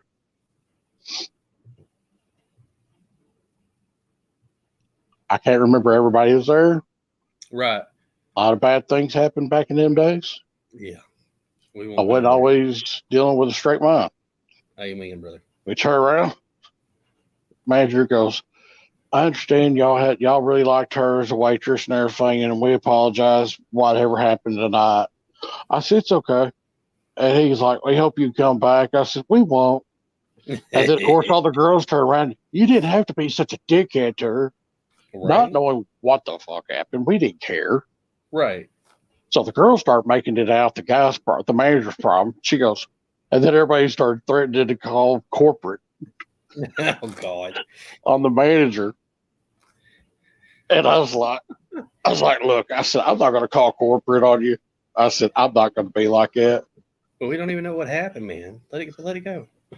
Yeah, I don't even know. I don't even know what happened. I was like, but I'm telling you right now, she's going to call me this week and she's going to tell me where the fuck she's going to be at by next weekend, and I'm going there. Right. And everywhere I went, she went. Wherever she went, I went. And that's where we'd eat. And she would make about $100 a tip. Damn. Because I would bring enough people to, make that happen, Yeah, and I mean, when we went somewhere to eat as a group of wrestlers, man, we always had, about 10 of us to a table or more sometimes. I mean, we'd get the whole damn roster together if we could. I know we had shows in Jonesboro when we were working at ACW for Gary Diamond and them, and me and Psycho and Indian and Arnez and Jesus Christ. I think me and Matt Bowman would go. And there's probably about anywhere from 15 to 20 of us one night sitting at a table. And this poor little guy, he ended up having to bring a couple of other waitresses over to wait on the whole table. Because, I mean, they had sectioned off one whole side of IHOP for us because there were so damn many of us. And they had pulled like 10 tables together because everybody, I had my wife. No, actually, I had my girlfriend with me at the time. And she had brought a friend with her. And so I had them two sitting with me, and Pop had his girlfriend or whatever at the time, and Psycho had his girlfriend or wife at the time, and Indian had his wife, and I think one of his kids, and a couple of his buddies came, and I mean, we were all sitting back there, and of course, I think Idlebane and like Cody Only and a whole bunch of others were there too, and they had their girlfriends and friends and shit, and so we're all gathered around this table, and we never tried to harass the wait staff. We always tried to joke with them, make their night fun and interesting, just to give them a good time. You know what I mean? And the little guy was gay, and you could tell he was gay, and nobody was being mean to him. We were all super nice to the guy, and he loved us. But he had a thing for Psycho Donald so bad it was unreal. Like, I don't know what his deal was. He wouldn't come serve anybody else at that table. He stayed down there by Pappy and Psycho and them, and you've got the rest of us sitting down here at the other end, but he would take care of them. And then we had the girls. They brought 2 girls over to serve us. And, and the 2 girls are serving this end of the table, and the guy and the other girl are kind of working that end of the table. And he every time Donald asked for something, this kid went above and beyond. I mean, he was bringing him shit left and right and offering him a free dessert and shit like that. Just being over nice and said if he needed anything, just let him know, just on and on. And you could just tell that he was, do you need a refill, honey? And shit. And I mean, we weren't making fun of him. We weren't being mean, but that's just how he was. But he wouldn't do that shit to anybody else. He'd just do it to Psycho. He'd walk up to Psycho, you need a refill, honey, and just be real sweet to him. So I don't know if maybe he had a thing for Psycho. We always thought he did, because every time we went, that dude would come over and take care of Donald. It was hilarious. But we're sitting there and we're eating, and they had a rough go. Apparently, it was graduation time or something, and they had a bunch of people on the other side that had just left the place in a fucking mess. And it was getting close to closing time, but they wouldn't kick us out. They just let us keep sitting there and chatting and laughing and carrying on. And so we're sitting there, and one of the girls, cute little waitress. I mean, she was old enough, but I don't know how old she was, but she was cute girl. And she's flirting with everybody. She's trying to get a big tip. But, we tipped them all real nice, but Donald really tipped old boy down there. He took care of Donald real good. I was mad. And then we went I had never eaten at a Cracker Barrel before, and they talked me into going to a Cracker Barrel one day before a show. And we went down to a Cracker Barrel, and I was like, I've never eaten here, so we're gonna go down here and I'm gonna find out what it's about. We're sitting there eating at Cracker Barrel, and little waitress, she's looking at all of us because we're all in there. We've all got different looking haircuts, earrings. Pop always had like 3 earrings in his ears, and his fucking his big old fucking tongue ring where the baby doll hand would fit through it and shit like that. We're all sitting there fucking off, just having a good time. And she's just looking at us like we were the stranger, like we had 6 heads each or something, just trying to figure out why in the fuck we looked like that. And she finally asked, she said, "Can I ask y'all something?" And we're like, "Yeah, what are you going to ask?" Pop says, "Wait a minute. It depends on what you're going to ask." And she goes, "I just want to know, like, where y'all go? What do y'all do? Like, y'all look like some weird people."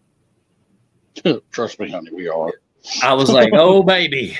I said, "Oh, baby, if we could just tell you the stories." And she just starts looking at us, and Pop says, "What he's trying to tell you, baby, is we'll be over here at this address later tonight. If you're that interested, show up."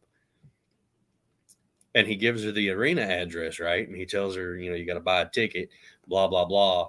But if you're really interested, show up and you'll find out just how weird we are. And let me tell you, every time we were at that show, that Cracker Barrel waitress showed up. Every time they announced that one of us was going to be there, she showed up. She was, and the food, man, that food was great. And she catered to us. And she would always, when we'd come back, she'd give us a discount. She wasn't supposed to, but she'd give us a discount and shit like that. She was the sweetest little Cracker Barrel waitress I'd ever met.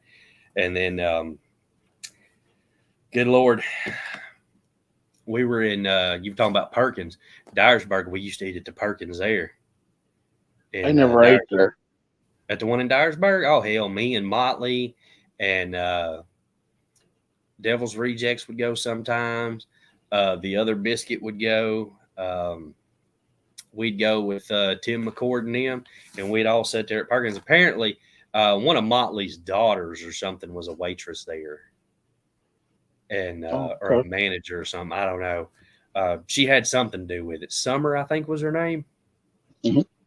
And she worked there. Savannah, yeah, that one. And so we would go there and hang out, and they'd always be real nice. They'd put us back in the back corner, give us the whole area, never bother us. I mean, they'd take good care of us. But man, it was amazing how many people you go to a restaurant, and we would always go to those places that were open 24/7 because there wasn't shit else open when we'd be, you know, when you'd leave a fucking show, you'd have to go to like an IHOP or a Waffle House or something. And you know, and let me just say that. Let me give a shout out to Waffle House. Let me just do this. When Hurricane Ida hit, none of the other restaurants were like able to stay open and functioning because their computers were down and things like that. And Waffle House, we have a Waffle House that's about maybe 3 miles from the house. They were open. They had a generator. The manager had a generator that would run the whole building, brought it up there, hooked it up, and they worked. They ran a generator. They cooked, and they would. Of course, it was cash only, but man, they were one of the only places in town when the hurricane hit that just went above and beyond. They would even donate food to the people that were out doing the tree, you know, the linemen and the tree crews and stuff. They'd stay up there 24/7 and cook and stuff for people. And Tractor Supply, I've gotten to know my Tractor Supply. You know me, I love Tractor Supply. I used to spend a lot of time at the one in Paragould when I lived there, especially when I had my ducks and chickens and stuff. But I went up there one time and bought steak. There you go. But the one here, man, I tell you, there's some good people. Love the Tractor Supply here where we live. They took care of us during the hurricane too. We were trying to find a generator, and they just happened. I didn't know this, but they have like Tractor Supply in certain other places down here in the Louisiana area.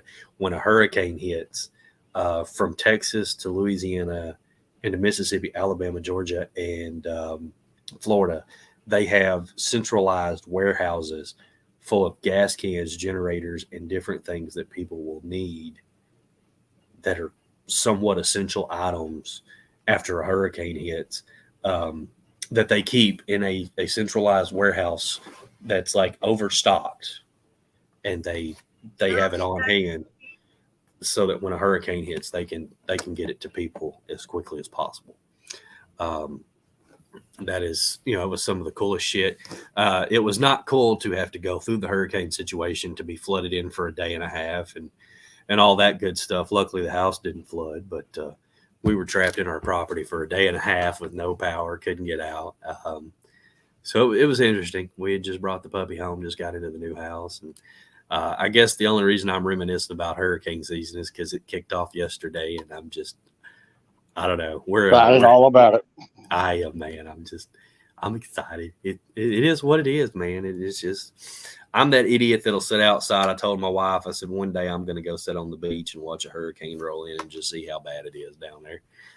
And she thinks I'm stupid, but you know, I was the same idiot that when the Jonesboro tornado came over Keller's Chapel heading into the city, I was underneath it and sitting there going, hey, look, let's stay and watch it. And she told me no. Hey, while we're here still live, yeah. The late Brian Pillman's wife, Melanie Pillman, yes, passed away. Oh, that is horrible news. I did not know that she was in. I didn't know she was in bad shape. That's Brian Yesterday, Pillman Jr. this came from Brian Jr. Approximately 1 p.m. yesterday, my mother, Melanie Pillman, was pronounced dead. Does it say? I was gonna say, does it say cause of death? Well, would you like me to read the statement you can from read it. Brian? Okay. Yeah, you can read it. Yesterday at approximately 1 p.m., my mother, Melanie Pillman, was pronounced dead. Those of you who know our family story understand that I didn't have the best relationship with my mother, though my sister and I recently been in touch with her working to improve that relationship. While I didn't spend too much time with her, she would always tune into my Twitch streams and interact with my fans. You're breaking up. There you go. You're good. Oftentimes sharing with them old stories about my father and the wrestling business. She had been helping out my sister with her son Asher by purchasing him baby clothes and was on relatively good terms with everyone as of late. Her death, while unexpected, was not surprising. Her lifestyle choices that dominated the better part of the last 25 years of her life had ultimately caught up with her. She was as intelligent as she was beautiful. Her dark sense of humor could even make even the proudest prude burst into laughter. Although I had my built-up resentment towards her, I was very proud of her for taking part in the Dark Side of the Ring documentary and sharing the truth about our family story. That was the beginning of us mending our relationship. I do have regrets. I regret not giving her the time of the day when she was trying so hard to be in our lives again. I regret not texting her back, though I had the time to. I regret not trying harder to break her of her bad habits and help her get the help she needed. A couple of weeks ago, she had been tuning into my Twitch stream when she told me in chat that she was coming over to Linda's house to drop off some trading cards. I didn't see it in chat, so I was annoyed at her for showing up unannounced. I met her outside and accepted the gift and gave her a hug, and she went on her way. I truly regret not sitting down with her for a little bit or going to grab lunch with her. I regret being upset with her simply because she wanted to see her son. She actually looked really healthy and sober. That was the last time I saw her. Thank you, Mom, for bringing me into this world and trying your absolute best. You were my number one fan in wrestling and on Twitch. Rest in peace. I love you. Brian Pillman Jr. That is heartbreaking, and thoughts and prayers go out to the whole Pillman family. That is sad news. I mean, we all know that she, had issues with substance abuse and things like that, and glad that they did get to kind of rekindle their bond a little bit. It's hard to talk about. I mean, me and my mother don't have a close relationship. You and your mom are extremely close. Y'all live together, share the bills, and y'all are now. Me and my mother have we've gotten a lot closer since I've had kids, and she has really stepped up to try to be a good grandmother for them and to be a better mom for me. But we haven't always seen eye to eye. There's still things that I kind of hold over her head. I laugh about it because I make jokes about it. There's some things that parents shouldn't say to kids and some things that kids shouldn't say to parents. And there's been some things my mother said to me that I'm a horrible person. I will just be honest. I hold grudges. I had back when I was a lot younger, before I got into the wrestling business, we went to church religiously. And I never liked my stepfather. Me and my stepfather, we never got along. It's a long story. I won't go into detail about it. But I was talking to a pastor at the church, and I was trying to explain to him how I felt about, my stepfather, my situation, because they had gave a sermon something about forgiveness isn't something to do about you have to forgive others to let yourself accept forgiveness, or something was how it was presented to me. And I was like, I just don't think I can forgive people for certain things that they've done. And he said, well, technically, you have to forgive them because God forgives them inevitably, and then he'll forgive you. I said, well, there's just certain things I just don't think I can forgive people for. And I still, and I don't want to sound like I'm a hypocritical, I'm not a Bible thumper, so please don't take that as an offense. I'm trying to word this where I don't piss anybody off. I'm not anti-religion, but I don't go to church. I spend time at home with my family. They know about God. I speak to my kids about God. I let them know that, it's there. If they want that option when they get older, that's up to them. They have a Bible children's Bible that we've passed down for years throughout the family. It was actually my great grandmother's Bible that she passed down. But I don't go to church because there's so much twisted to it. And I don't want to, like I said, I don't want to sound hypocritical. But I believe inevitably that if God's really a forgiving God, everybody goes to heaven. You know what I'm saying? If they do, if they do what they're supposed to do in this life. And, it is sad that Brian, now has lost both his mother and his father, and they're both, watching over him now. Thoughts and prayers to them. But I'm just one of those people, and we may turn to that one day, because I know we'll have the election will be coming up soon. Hopefully, we'll get a new president in office, so we'll talk about the election. In 2 years? I don't know if you saw it, but yesterday they announced that former Cowboy Marion Barber was found dead in his apartment. No, I did not. Yeah. Do they know what happened? I've not seen anything that said anything. He was 38. He was 38 years old. There was a bodybuilder who was real young that died not long ago either, like a Mr. America bodybuilder. I'm talking like he was apparently a big name, jacked up fella.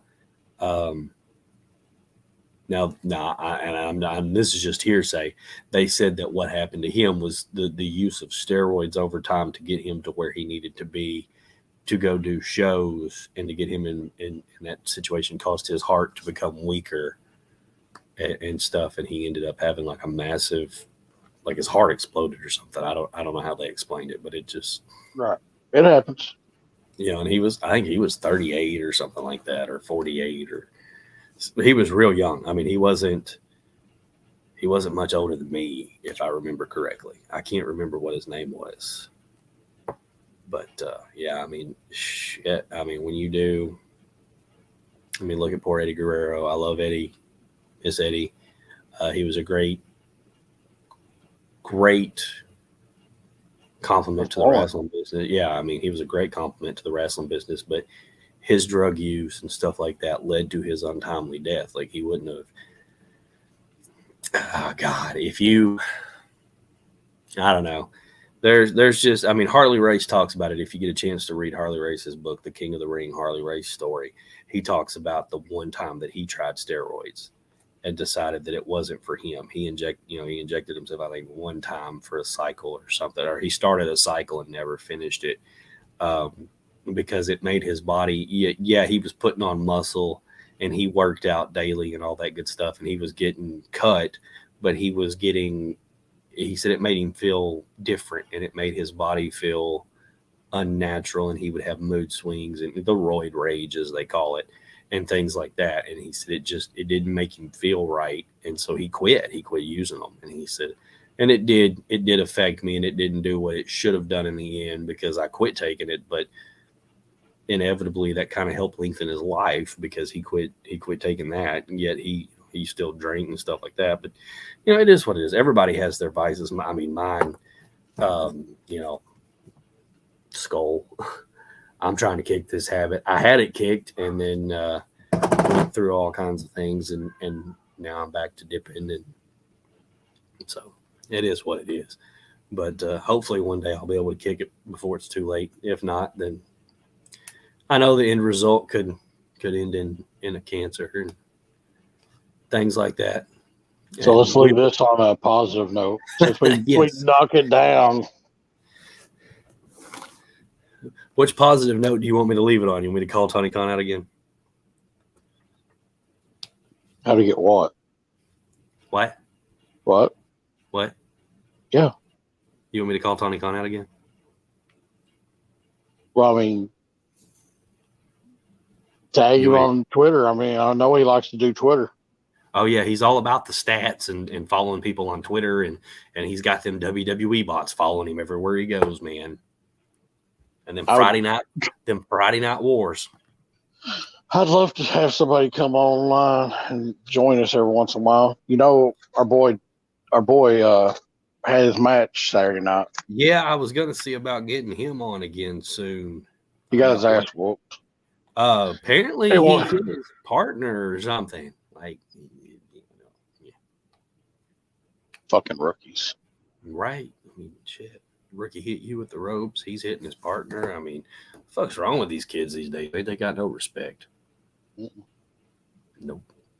But man, it's been fun. We made it to our 2-hour mark.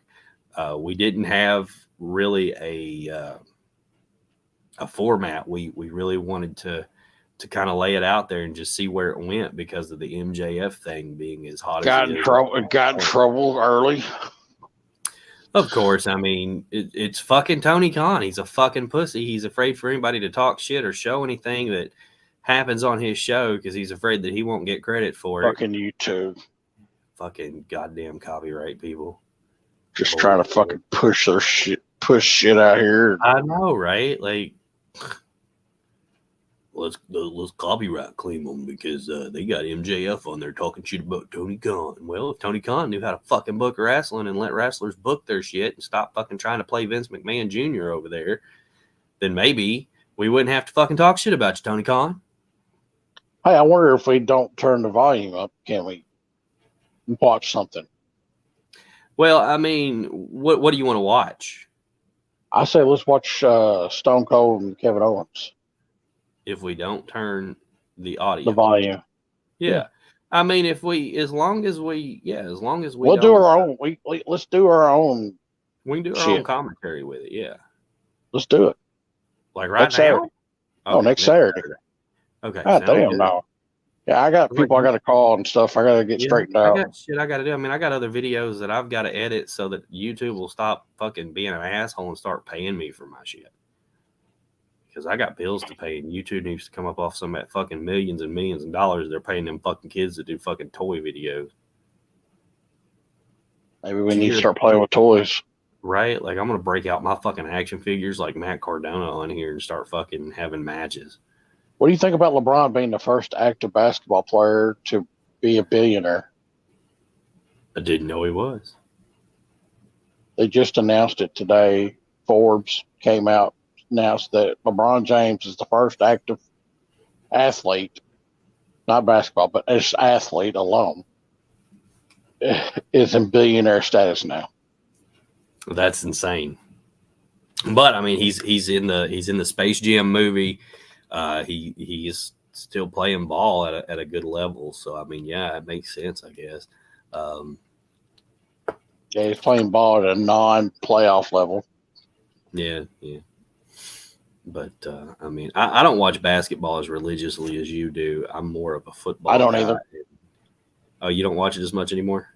No, I don't watch it hardly at all. Oh wow! But I am picking the Celtics to win the whole thing tonight. Game 1 starts tonight of the NBA Finals. Okay, yeah, I knew that the Grizzlies had a shot. Apparently, they lost out. My Pelicans were in. I cheer for Pelicans just because they're from New Orleans, and I've always been a Raptors fan. I don't know why, but I always loved the Toronto Raptors for some reason. So that was my original team, was the Toronto Raptors, and then I started cheering for the Pelicans just because I live here in New Orleans. So I got to come down there and watch Zion. Yeah, I have not actually been to a game in person. We have a child who actually loves basketball. Don't know why. He doesn't like to ride very much or anything, but he likes basketball. So I've been debating on taking him to a ball game or something soon, and enjoying that. We went to AEW and they enjoyed that, so I figured why not. We tried to go to some of the LSU baseball games, but it got pretty hectic because of storms last year and because of COVID and stuff and the regulations. You had to be real careful what you did and didn't do. So, I mean, it just, now everything's trying to return to some form of normal. Not that anybody really knows what normal is because nobody's fucking normal, but I keep hearing people definitely say, us two are not normal. Well, no, I hadn't been normal since I was probably. You're in the office and I'm laying in the bed doing a show. I mean, how normal is that? For us, it's normal, but for everybody else, it's like, what are these two idiots doing? One's sitting in this nice office, and the other one's sitting over in a fucking bed with what is that? What's that M fucking sign hanging behind you? The Memphis Redbirds. Oh, the Memphis Redbirds. Some sucky baseball team. And then the Cowboy thing is what you got me. Yeah, I knew that. I knew what that was. Every time I buy something for you that has to do with the Cowboys, or for my mother-in-law that has to do with Alabama, my debit card starts having like Tourette syndrome and shit. Like it doesn't want to pay for it. Yeah. Hey, by the way, before we leave, I need you to send me 4 more of those Super Bowl trophies because my team won 5. Your team won 1. Sir, you get 1. Oh, no, I need 5. Sir, you get 1. I'm sorry. Unless you want to pay for them fucking things, you get 1. Speaking of which, where's this unboxing video? I never seen you unbox. And you haven't even showed your other thing today. You had it earlier. Sure. There you go. I did show it earlier. Well, I didn't fucking see it. That's because you was rambling out your fucking pee hole. Oh, about Tony Khan being a little bitch? Yeah. Well, he shouldn't be a little bitch. You're a very angry person. No, I'm not an angry person. I just hate stupid people that don't know how to book a fucking wrestling show that they should pay MJF. Maybe MJF should book this shit. He'd probably have a better insight on what needs to be done than what Tony Khan does. I mean, if you want to do this, let's turn this one off and let's turn it back on and let's start over, and we can really dive into the nitty-gritty of what's wrong with AEW and where their booking problems are, and we can explain to everybody. You don't want to try to do all that? No, I ain't trying to do all that. Then I'll tag Tony Khan in this motherfucker, and we'll get a real riot started up in this bitch. Probably get sued, too. Be like Amber Heard on the goddamn defamation fucking lawsuit. Defamation. Whatever.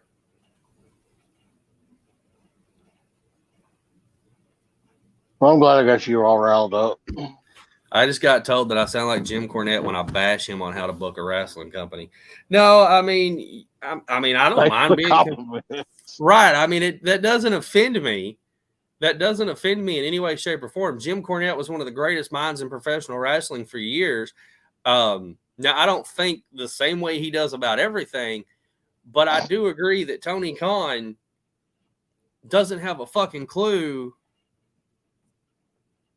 I mean, he couldn't tell you the difference in my smartwatch and a wrist lock, okay? Tony Khan has no clue about the wrestling business. He got in it because he had money. He had Cody, the Bucks, and Kenny Omega. He got in it because he had money. He didn't get in it because he has any business sense about professional wrestling. Now, he may have business sense about running a football team, but they fucking suck. How many games did they win last year? 1, 2, maybe? And that's his daddy's business, not his. So, I mean, like I said, I could debate this all day with you. So if you got questions and comments, go ahead and throw them up there. And like I said, thank you for the comment, because being compared to Jim Cornette doesn't offend me in any way. I just know that I'm not racist or sexist like he is. But for real, like that there is something seriously wrong with Tony Khan, who thinks that bringing in all this talent when he already had all this great time. I mean, look at Scorpio Sky. You got Frankie Kazarian. The list goes on and on. I can see bringing in Brody King and a number of the other talent that he brought in. But I don't understand why. You know, again, I bitched and griped about it this weekend. If you look at the way AEW was built, your first champion was Chris Jericho. Your second champion was Jon Moxley. Both WWE guys, right? Your third champion was Kenny Omega. Oh, wow, that's the first original AEW guy. Then you got Hangman Adam Page. And then, boom, now we're back to a WWE reject, right? And I have nothing against these guys going to AEW because they got to have a paycheck coming in. But why can't we start them out earning their spot instead of just getting thrown into a spot? Punk's lost, what, 2 matches the whole time he's been there? He's being pushed like a rock star because he's CM Punk. What about MJF? What about Scorpio Sky? What about Ricky Starks? You got all this talent, and you're just fucking wasting it. That's my point.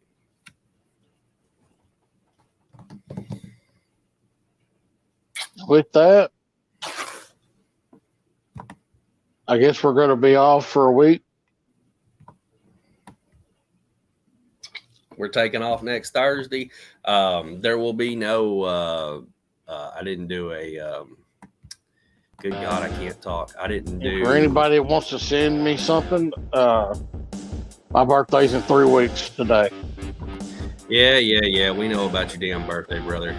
I didn't send you your shit. I still got more to send you. I'll send it. I'll send it. It'll probably get sent after I get back from Panama, but it'll get sent. It's just sitting over here waiting to go in a box. Hey, I'm probably gonna be hitting you up. I definitely want. I'm gonna ask you something when we get off here, but. All right, well then hang tight, ladies and gentlemen, boys and girls, children of all ages. We'll see you in 2 weeks. Peace, love, and fried chicken grease. We may come back live for something, but not next Thursday. Good day, everybody.